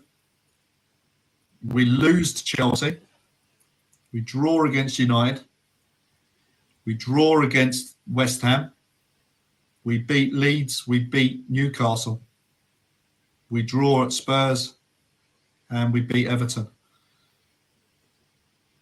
What's your, I'm just interested, what's your Tottenham results? So I have got Newcastle. So Tottenham beat Newcastle. Yeah. A draw against Villa. Yeah. A win against Brighton. A win against Brentford. A loss against Leicester. Yeah. Because I think Leicester might have some point to prove after that display at home. And I'm starting to think if they get Vardy back and they actually have the players actually with something to prove, they might actually do something. I've got a draw. Is that right? 3, 6, 3, 6. Yes. Sorry, that is just no. Leicester draw. Sorry, correct. Liverpool win. So Liverpool beat Tottenham, and then hold on a minute. What have I done here? Hold on a minute. Let's go back through it. So Newcastle win. Villa draw. Brighton and Brentford wins. Leicester draw. Liverpool loss. Arsenal draw. And then Burnley win and Norwich win. Which puts them on 69. It's interesting, isn't it? Like, I think if we do get out of the Palace game, and that's why I said about the 2 games against Villa and Palace, I think if we get out of the Palace, well, actually, I think if we can get to the Southampton game, I'm quite comfortable with Southampton, but I think we can get positive results in them 3 games. I think we're literally on that home straight, and it's just about then, for me, picking up at least 4 points against the big clubs, 3 or 4 points against the big clubs. I think we're beat Man United. I really do. I just think that they're not going to like us pressing them at the Emirates. I think what we're going to do to them is what we did to Tottenham at home. I think we're going to. I've got this feeling that we're going to really go and blitz them in the first half, and I'm really confident about that game. And then I just think if we can then potentially West Ham don't worry me. The Tottenham game does worry me. And the only reason it worries me is if they won quite a lot of these games that we expect them to drop. It's going to be one of them, isn't it? Like, it's going to be such a massive game. That is the only game that potentially will worry me in that last straight. I just think that game can go anyway. I could see it's going to be like the setup in it. Like it could go literally any way. That game, I could see that game. I think actually, I don't even think it's going to be a draw. I think someone's going to go out and win it because I think whoever goes behind in that game is literally going to be chasing that game, and then I think I think actually someone's going to win that game. Definitely, I'll take away my draw there. Someone's going to win that game. Yeah, whatever it is, it's going to be a very, very entertaining game. I think it's going to be a Yeah. lot of nerve. There's going to be a lot of expletives, and I think there's going to be a lot of beer drunk. Hopefully Tottenham are out of it by then, mate. Well, yeah, but then hopefully we can actually just watch it calmly, and then not really worry too much. But yeah, like I said, I think these next 3 games and 9 points. If we pick up maximum points, that's already 2 points ahead of my prediction. So yeah, if we go and get 3 wins there, then yeah. Another thing, mate, just a question I've got for you. Yeah, we got 9 points out of 9 out of the next 3 games. Yeah. Would you consider resting a lot of players for the Chelsea game to make sure they're all fit for the Manchester United game, considering it's 2.5 days later again? Or is that a dangerous game? Because it is a dangerous game. But if Arteta got 9 points out of 9, would he consider resting players for the Chelsea game to ensure that the team's fully fit for the United game? It's an interesting one, isn't it? It's a viewpoint where you'd suddenly think, well, all right, yeah, we'll rest the couple, but then who comes in? It's all right if you really have the backing. Would you rest like a party for that game? You wouldn't want to do it, would you? But I'm just thinking, like, if we took 9 points out of the next 3 games and set us up really nicely, could it? It's dangerous, isn't it? It's dangerous, but it could be even more dangerous playing. Maybe losing a couple of players for the Chelsea game, not winning the game, and then not even having for the Manchester United game. Yeah, see, the thing is, I guess you could kind of put your Pepes and your players that haven't had many minutes in. I suppose that wouldn't be a bad shout. The Pepes and your Smith Rowe maybe instead of Ødegaard, so make little changes, but not drastic ones. You'd consider, wouldn't you, Sam? Resting if we did that, we were like Sambi Lokonga and Xhaka playing centre mid, leaving Partey on the bench for that game to make sure he's in the Man United game. Yeah, and then taking maybe like a Ben White out the back and putting in a Holding or that sort of change. Not drastic, but enough. I actually think 9 points gives us the option to do that. Yeah, I can see what you're saying. Because we are, if we look at it, 1 injury away from serious danger. So that's what we've got to be mindful of, is that we're so close to the edge of how thin our squad is that, something maybe might have to give. Like, even if you, like you said, you rest Saka, you rest Martinelli, you play Pepe and Smith Rowe on either side, do you know what I mean? Or you could potentially rest Partey, put Sammy Lokonga in. You could rest Rob Holding potentially. You might even like Tommy Asu because he's only just come back. Keep him on the bench. Cedric's more than quick to play that game. I just think, mate, like you look at them. Chelsea are not really our challengers. Like, don't get me wrong, they could get sucked into it, but I look at them fixtures and I don't think they will. But if I was looking at a betting man and I wanted to win one of them 2 games, it's United all day long. Yeah. Yeah, no, that's say. I think if you were going to throw one game and just say that was just a dead rubber kind of thing, just lose one game, then probably would be the Chelsea one, because you then look at United, you then look at the next 3 games, all winnable games. West Ham, Leeds, and Newcastle, and you suddenly think if we pick up points against United and say lose the Chelsea game by resting the players, then another 9 points, that takes it totally away from Tottenham then. So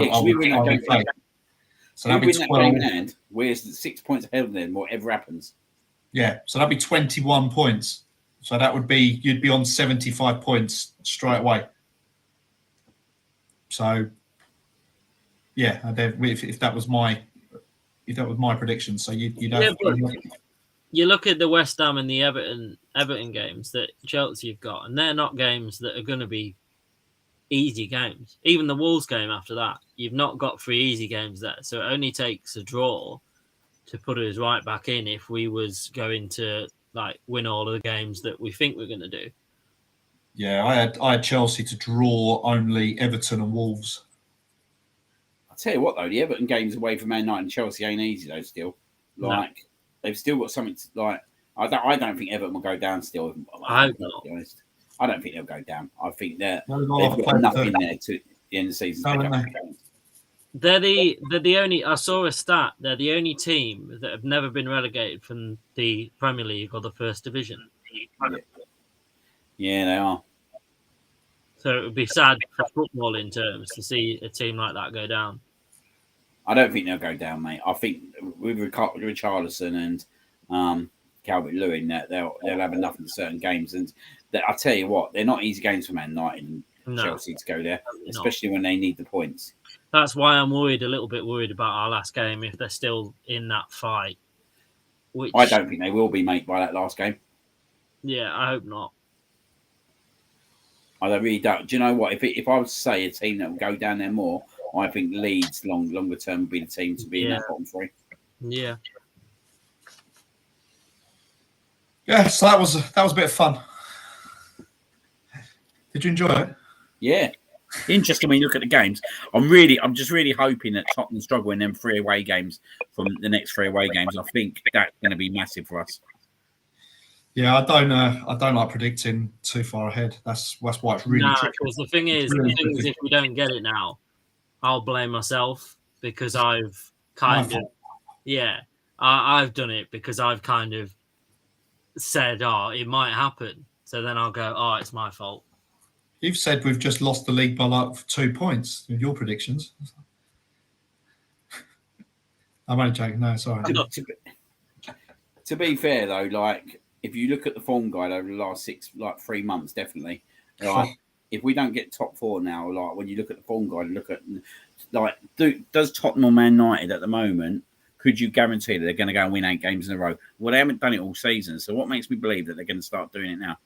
Do you know what I mean? I think I agree with you a lot in terms of I don't think we're going to need as many points as we think we're going to need, but we just got to wait and see how them. I think we just got to wait and see how them 3 away games now go with Tottenham when they play away. And Newcastle at home is not going to be easy. Look, they're only a minute away from getting a draw at Chelsea the other week. Yeah, it's shame Trippier ain't fit, isn't it? Yeah, again, they were flying with him. But it's what it is. We'll have to wait and see, won't we? Absolutely. And we got to wait till Monday for our game. So, really frustrating. I hate waiting. So, all right, we'll go on to quickly the international break.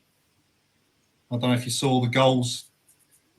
Did you know? Yeah, I see him, mate. No, it won't be interested. No, it especially when it's like friendly games, it just does nothing for me at all. Like, no, I was pleased to see Ben White playing. I was pleased to see Smith Rowe get a little appearance, but that's as far as it goes. I saw that Martinelli skill that you showed was really impressive. The Ødegaard stuff. So yeah, it's nice to see they're getting game time. I'm just pleased they're all going to come back without any injuries. I'm more pleased, if I'm being totally honest with you, that Smith only played 30 minutes of football, if that, and Saka didn't play nothing. So I'm really pleased. Well, that was it. It was tinged, wasn't it? You kind of a little bit. You went when it was all announced. You had the 4 of them, and you're suddenly thinking, how exciting is watching England going to be with those 4 playing? And you're suddenly thinking involved in the England squad, and you're suddenly thinking they might not all play, but how much vested interest you will have now on England squad because of those 4 players. And you're suddenly thinking then Ramsdale then goes out. I was going to get tickets for the game because of all 4 of them there. I was glad I didn't because they end up only being Ben White playing. And but you look at it and you just think it's really good just to see what they're doing. But yeah, Tierney scoring for Scotland. And then you had Pepe scoring against France. That was actually a good goal. A good little finish. So I'm hoping he does that against Lloris in the North London derby if he gets his chance. Be nice, wouldn't it? Yeah, and then Ødegaard just carrying on. Did Partey score? Partey did score. Well, yeah, he did score. It was a deflected shot, and it went straight through the keeper. Well, he's going to get a 30-yard against Lloris, mate. Yeah, I hope he yeah. kicks on from there because some of his shooting, he's getting better game by game, but some of his shooting, you think, wow. He's got different shooting boots from when he plays for Ghana because you see the shots from outside the area for Ghana, and they're on target. Free kicks hitting the bar in, spanking the ball in. But yeah, he's getting closer. He hit the bar for us, didn't he? I'm pleased I was there to see his first headed goal. That was wonderful. It was just that little bit sweeter that we scored. It was just. Yeah, no, it's good. Yeah. It's he wasn't bought for his goal scoring there, I don't think. So we can allow him that. But yeah, Odegaard looked really impressive again. He obviously scored in the first game, and then when they won 9-0. Did you see that, Glenn? Yep. Yeah, we're in another couple of assists against Armenia, and he's just dirty on the side. Oh, mate, he's just something else. He picked up the ball from a throw in, and then literally just had the ball, and he was just like flipping it around in his feet, and then just beat 2 for 3 players. Yeah, it's just. You just look at the money that we managed to pay for him, and you look at somebody else at the other clubs that they would have paid triple that for, and they've got the same level of player, but it's just crazy how little we got him for. He's got the biggest glass ceiling, mate. I had a chat on. I was having chats on my show at the start of the season because it was out of him like Maddison as well, and I like James Maddison. I think he'd be a good player for Arsenal. I think he'd be a really good player for Arsenal. But when you start looking at him and like say Odegaard and the glass ceiling, there's only one winner. Like once this bloke starts scoring goals for us on a regular basis, he's going to be world class. Like you see him live, and it's just like wow. Like you see what he does live, and it's just like you're just like amazed by it. And he's going to be, mate. Once he starts scoring, he's going to be he will literally be labelled world class. Like we're talking about, we got a geezer of 30 million, and he's going to be worth over 100. It's when you watch him, you can see it in his brain, and he's going right. This is going to happen in the next play, and you can see that, and that's just amazing to see because it's just like the Mesut Ozil we saw when we first got him, that was hungry and that was playing balls, and it's like that, but it's a level above even that. Yeah, absolutely. It is definitely a level above Mesut Ozil. It will, and he will score a lot more goals than Mesut Ozil longer term. Yeah, well, we've certainly got his best years, haven't we? In all honesty. How old is he? 22? 23? Yeah, 22, I believe. I think. For 30 million, you just Real Madrid fans are fuming, isn't they? It was so they should, mate. So it's unbelievable. But no, I'll happily take a player like that for 30 million. I think it's more due to them being in the financial situation that they're in rather than them wanting to let him go for that amount of money, I think. Yeah. Well, we profited out of that, didn't we? Totally. It's the first time. It's only the first. Well, sorry, the second time. Nicholas Anelka. Did we? Yeah, I suppose we profited a little bit out of that. I still would have preferred if it had stayed. Can you imagine the path of Arsenal if he had stayed? And then we'd have maybe got a Thierry Henry alongside him as it went. Who's that? Sorry, I missed that. Who's that? Anelka. Don't even go there. Just it'd have been the record. That France game, England-France, when they beat us 2-0, he was like 19 when he destroyed England. Do you know, there's 2 players in my time that I've been absolutely gutted that's not gone on to be a great, like an Arsenal great, Nicholas Anelka and Jose Antonio Reyes. Like, Keep top one. Yeah, but he had so much potential, didn't he, mate? And that ruined him. The Chelsea games. There's 2 modern players like that as well. You could say Jack Wilshere, if he didn't have his injuries, is a bit like that. Yeah. You could say Diaby as well, without his injuries, would have been another one. Diaby would have been a beast, mate. So that was 16 years ago, about a month or 2 ago. Jeez. You're suddenly thinking that, just like how his career ended, and that was just through one tackle, which was then. If you watch the replay, they were like basically saying, "I don't think it's a foul. I don't think it's a yellow card." and it was really weird. It was just like, how can you say that? It's like, come on, the guy's riffing around. You can hear the curdling scream just on the floor, and you're just like, oh, I'm not sure yellow card. Reminds me a bit like when you mentioned that. It reminds me a bit of like Eduardo as well, the player he could have been if he hadn't have had that bad injury. Because after he had that injury, he then kind of jibbed out of every challenge. He didn't put his full heart into it. Do you know what was interesting about that season? I think Eduardo give us the arrogance in that team. Like, we were playing unbelievable football. Yeah, him and Adebayor, to be fair, Adebayor, how much I hate the guy, and it was an unbelievable player for us at that point, weren't he? And between him and Eduardo, mate, I still think if he'd not got injured, we'd have won the league that year. I honestly believe we'd have won the league. I did an interview recently, and he actually come and said, we played the best football in the world, and the brand of the style of playing, and it all went pear-shaped when I got injured. And that was William Gallas was captain as well, though, did it really? And then that but that was it. It was one of those. There was some good stuff played. But great players, mate. Great player, Eduardo.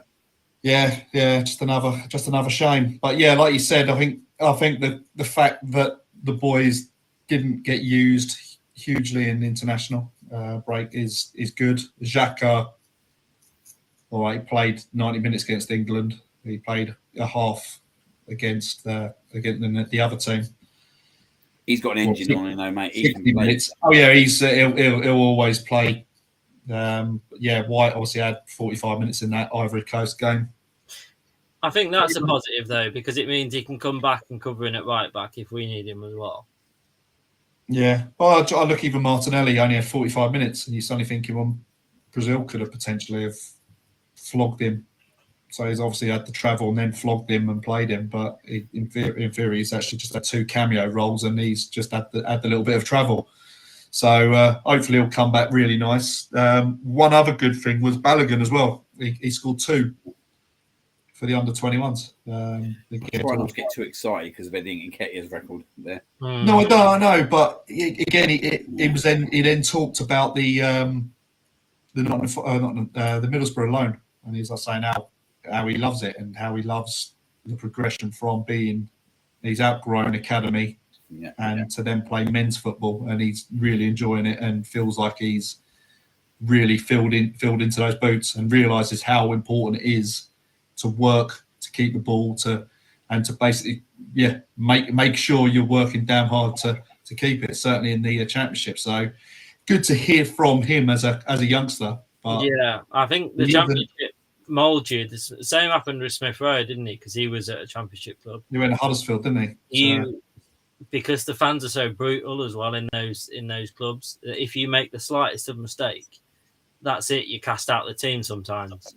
So it learns them the brutal nature of how fans can be and how much they have to be on their game, like 24/7. Yeah, no, I do think I am very much so. I think he needs to go on loan again next year as well. That's what I said all along. I think 18-month loan. Yeah. So whether or not it's still at Middlesbrough because they're almost in the playoffs. So I think the difference between him and Eddie Nketiah though is Eddie Nketiah is like the Jermaine Defoe kind of player, isn't he? There ain't that kind of role for a striker anymore. Where I think Balogun's got so much more to his game that there's so much potential in terms of his play that he would suit Arsenal moving forward. So I think if we get him another year out somewhere, whether it's, do you know what I mean, another top championship club or even a lower Premier League club, that'd be good to see how he adapts to a Premier League club next year if he went somewhere. Maybe if Fulham went up, someone like them. Well, the next step, isn't it? So, and if it is somewhere where he's actually getting game time, I don't want it to be an Nketiah where he comes up and then doesn't play. No. Because it isn't doing anyone any favours. We keep forgetting about all these loans as well that we've got coming back. We've got some really exciting players coming back or on the way back from loans. There's a couple that we're going to get rid of that I don't think we should. But we've got Saliba coming back. We've got whether he decides to sell Mavropanos or not. They're 2 really good centre-backs. So we've got some really exciting players coming back in as well. I read something this week. He's going for $2.5 million, isn't he? Yeah, it's this done deal. It's already agreed. Well, yeah, you see, you think about it, and you haven't really got space for him. Putting it that way. Saliba's the one in it. Like, Yeah. I'll be really gutted if he did leave, but I think what Arsenal and Arteta have done for him has been the right thing for his development, and I'm very much a fan of what they've done for him. As long as he does come back into the side. If he comes back into the side, and you've got him, Gabriel, and Ben White fighting for them 2 centre back spots. Jesus, like, can you imagine? Like, in some games, we could adapt like from Liverpool, Man City, and go 3 at the back comfortably. Yeah. So I listed down the players who I expect to leave this year, well, in the summer. So Leno, El Neni, Nketiah, Bellerin, Pepe, Mari, Torreira, Guendouzi, Maitland-Niles, and Mavropanos. Yeah. And you're suddenly thinking that's 10 players straight out, and then you're then still uncertain on Lacazette, Xhaka, Suarez, Nelson, and Saliba. I'm still not sure Shaka goes, mate.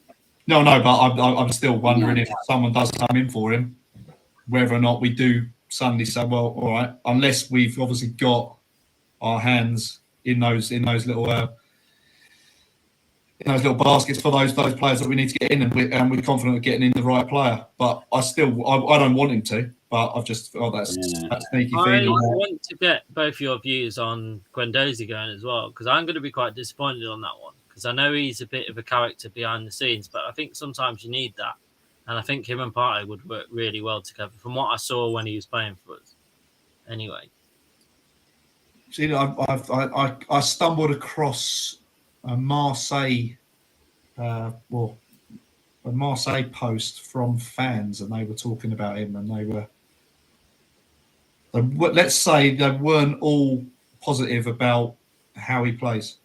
right? Like passing, the losing the ball. Yeah, all right, he loses the ball, but then he goes to fight to then win it back because he's obviously he wants to get the ball back and recover the situation. But yeah, I'm not 100% sure he is the full article, and I'm just talking about the whole kind of the mental side, being able to. We're talking about, say, like someone like Xhaka, and making mistakes and having not a cool head, and be a bit of a fiery temper.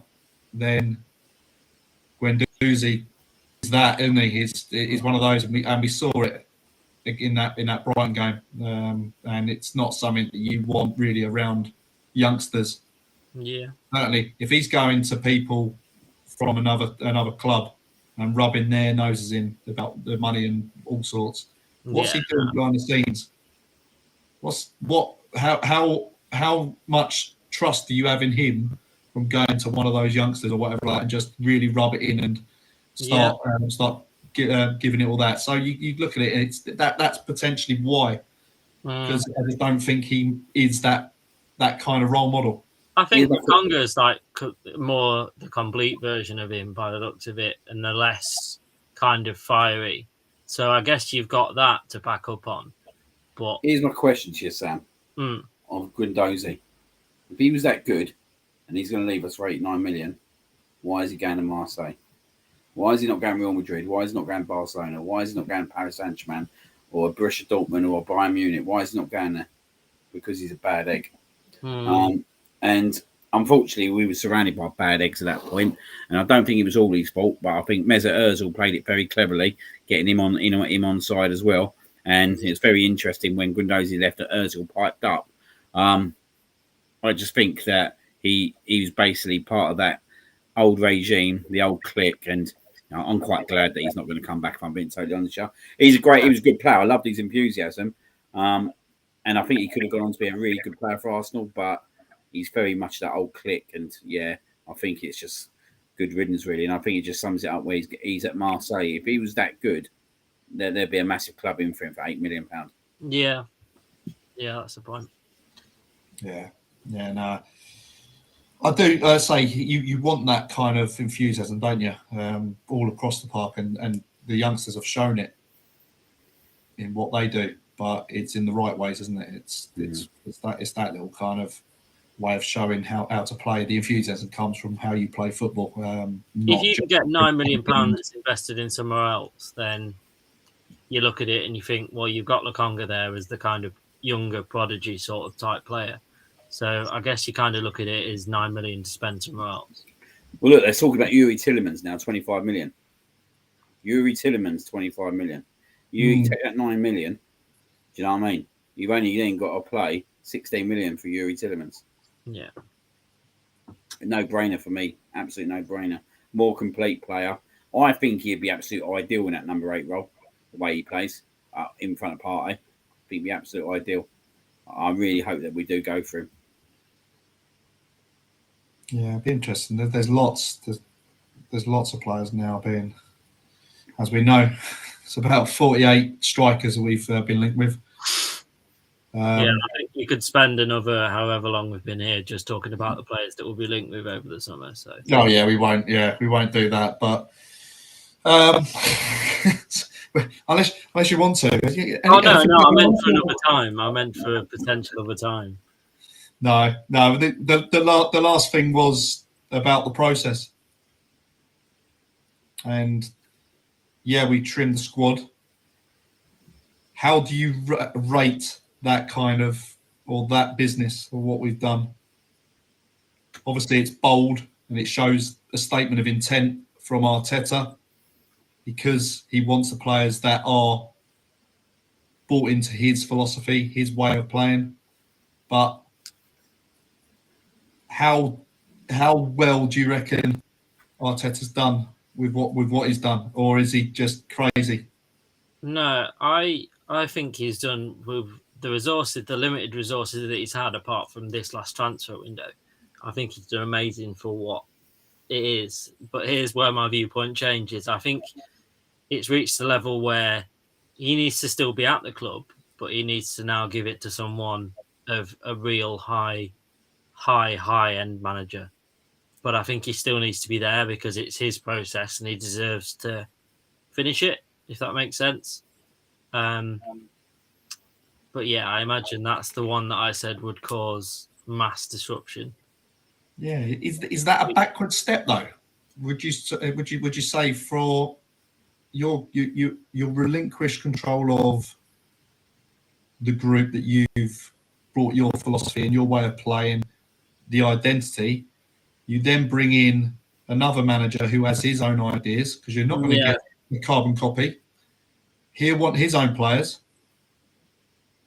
And then does that reset the process? Yeah, almost. I'll take that back. I can switch that we around. Look at it. We have to understand, and it was brilliant. Like Liam said about it.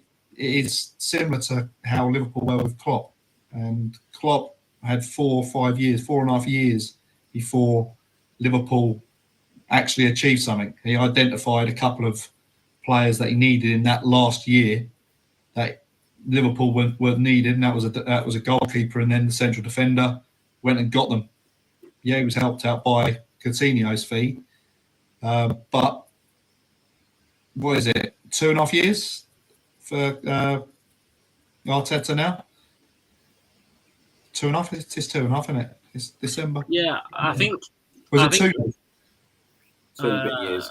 2.5 years, yeah. I think he's starting to form his. So before, at the start of the season, he was starting to make the mistakes and make the same again. He's starting to cut those out, which is really good.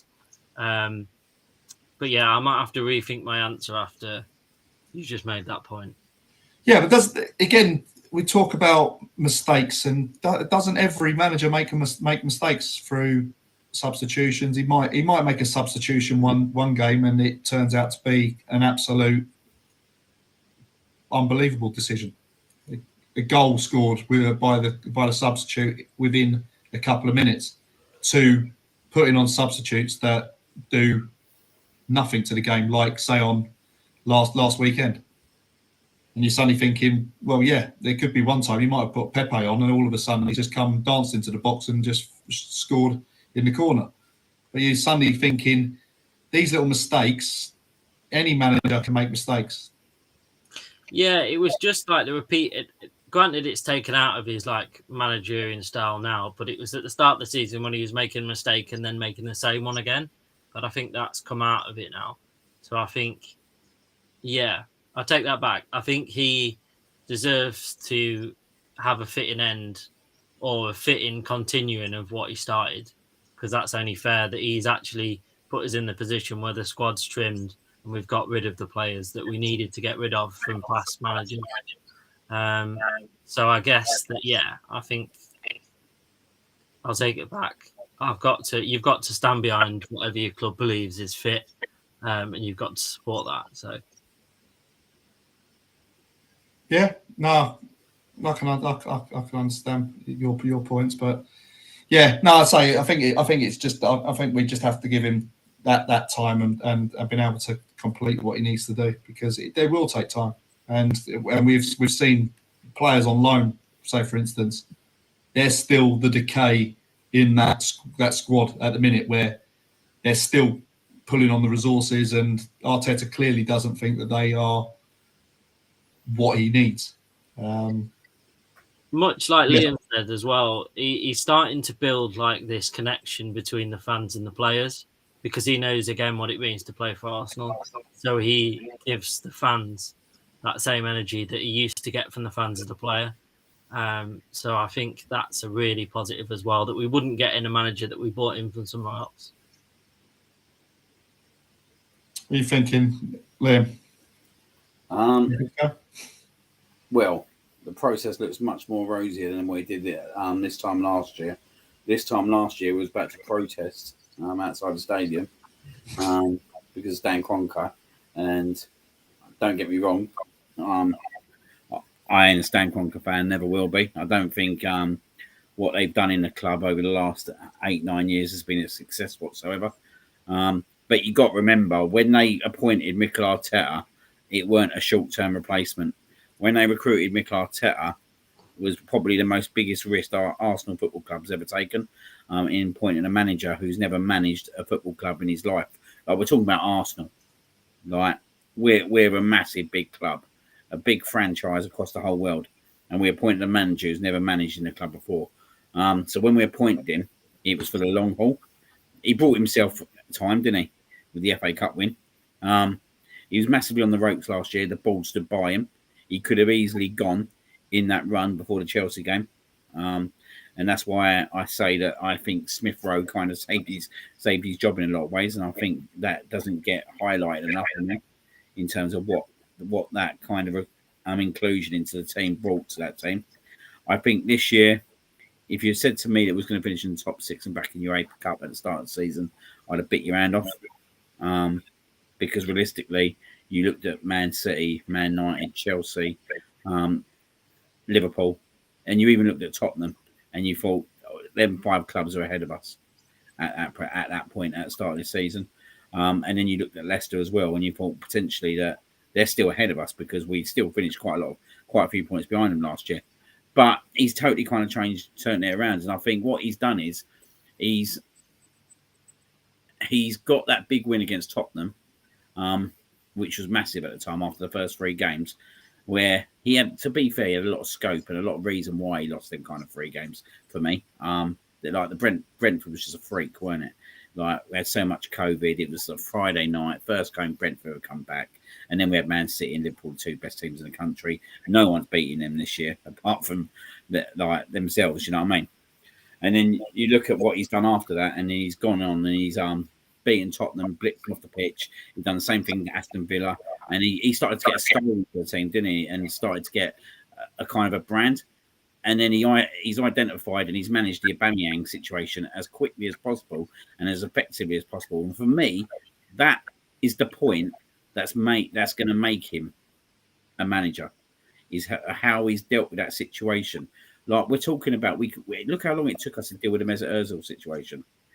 Arsene Wenger didn't deal with it, if we're being totally honest. Unai Emery couldn't deal with it. In the end, it was brought down to Arteta again and Edu to kind of manage that situation. And they probably didn't manage it as quick as they needed to, but what they've done is that they've shown that they've learned by their mistakes, and they've managed this Aubameyang situation, I think, absolutely superbly. And I think that that Sal is going to end up being the making of him, because he was a bad egg at the end of the day. And as you can see, when he got taken out of that team and Lacazette got put in that team and we beat Southampton at home, every single player celebrated the goal. That celebration told me that all them players were behind Arteta and they weren't really behind Aubameyang. And I think they got a bit sick and tired of the whole situation with him. And I think that stance, and they've gone and sold him, I think it's built the club, and I think it's built the players, and it's built the fan base. And I think that signing supported both Aubameyang and the club. So I've never seen a signing that I've actually sat there and thought, do you know what? Both parties are laughing at this. Absolutely laughing. And if we was to get rid of Arteta now, I think it could be the biggest would be probably a big mistake for us. Not just because of what he's done, what he's doing at the moment, and what he's going to do, but like you said, if we get rid of him now, we've got to then get a new manager in who's going to want totally different ideas, and then we're going back through a process again. We've done it with Unai Emery, we've done it with obviously Arteta, and we can't afford to change the process again. We can't afford to do that. We've done that in the board. We've done that so many times now. Like we had Sven Mislintat at one point, then we had Raul Sanelli, then we had Edu, and they all wanted different players. They all literally ripped each other's teams apart. I also look at that thing as well. If that did happen and we had a new manager in, what would that do to the youngsters and the belief of the youngsters within the club? And you're suddenly thinking, are they thinking, well, this might be my time to get out? Don't know who the manager's going to be. Again, it could turn into uncertainty, and then suddenly you that feel good factor of being there. You don't know who's coming in. All of a sudden, it's all been eroded, and they've gone. So we can easily be done and say or it's an easy thing to say we can change manager or we can do this, but then you actually look at the realistic side of things. No one's a magician. And no one's going to come in and suddenly just change us suddenly into pulling a 30-point deficit just like that. There's going to be another moment where there's got to be some kind of change for him getting in his players to actually make us then play the way he wants to play. There's going to be no way. Wenger was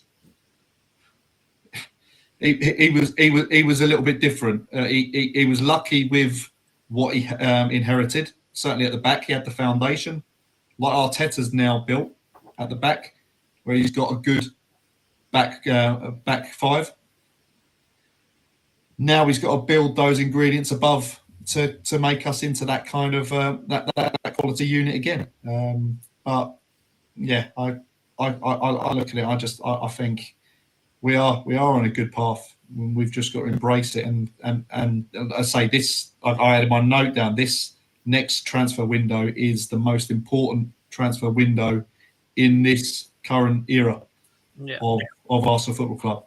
If we don't get this right, certainly as strikers, then we may as well reset. We may or we look and we maybe stick rather than twist, and we try to deal with what we've got. And then try and maybe say if we got top four, then we maybe have to try and see if we can just keep top four and build that continuation, and then look to then move on. But it's attackers are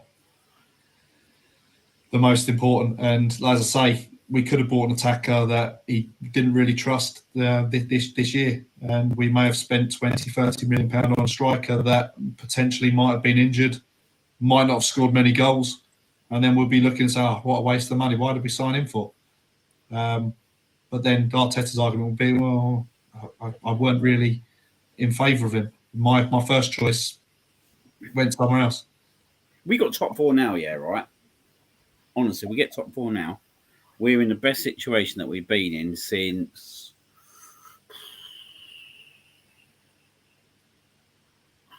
I'm talking probably about 20 odd years, and like that's even in a situation, right? Even before we was going into the Invincible season, because at that point, we didn't really have much money at that point because we was going into the new stadium.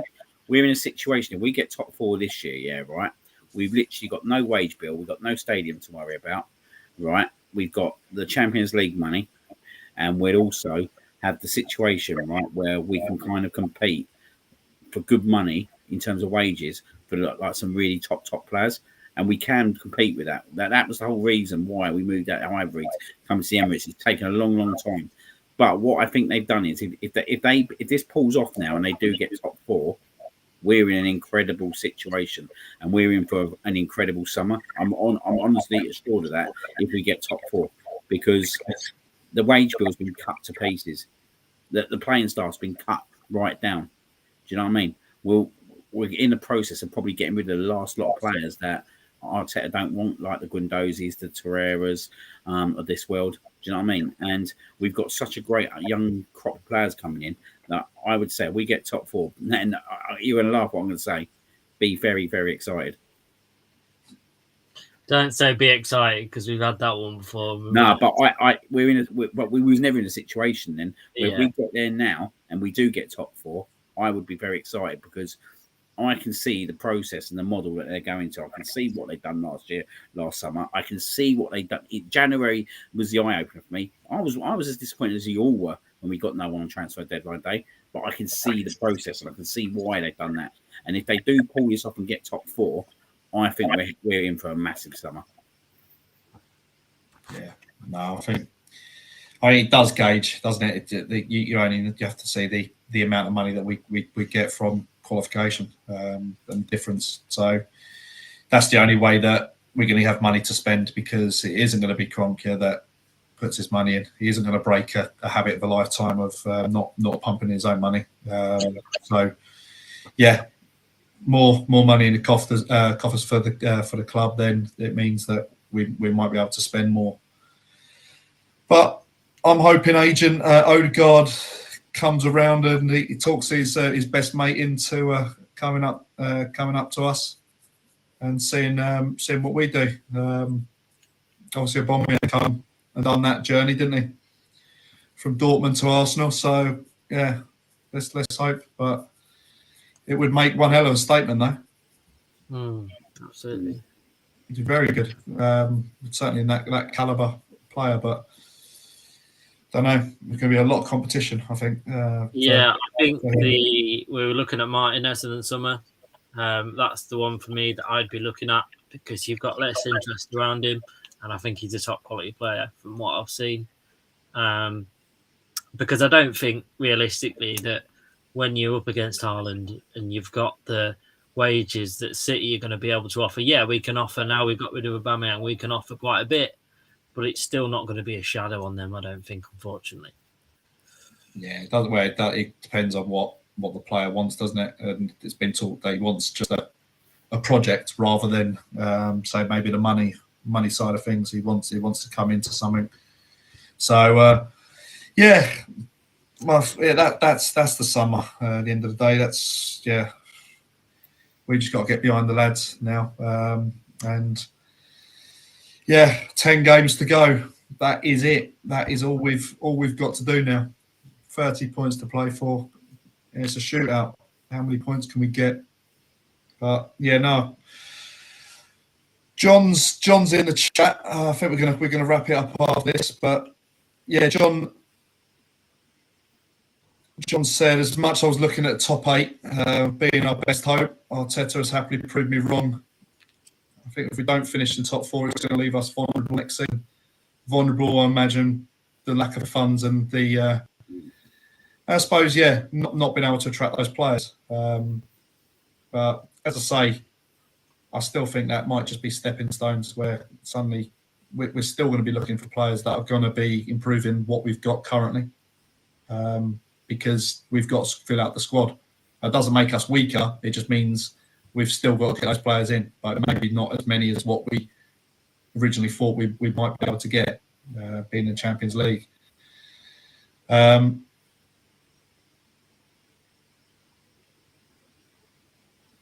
So John goes top 4, or in my opinion, it's a failure.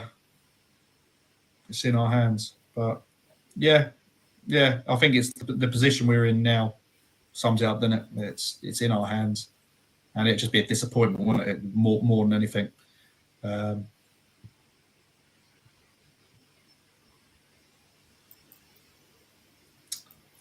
Yeah, we talked about it, didn't we? So I think it's lifted a massive weight off the squad. I think at the end of the day, I think, and it's shown with everyone. So, yeah, thanks for the comments, John. Thanks for coming onto the stream. Anyway, hopefully you come back on with your Wi-Fi sorted.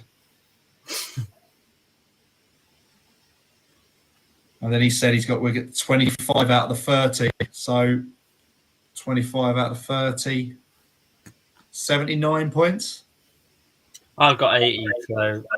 So well, either of those will be much appreciated. Yeah, we'll take those. Yeah, so any of those will be very, very pleasing.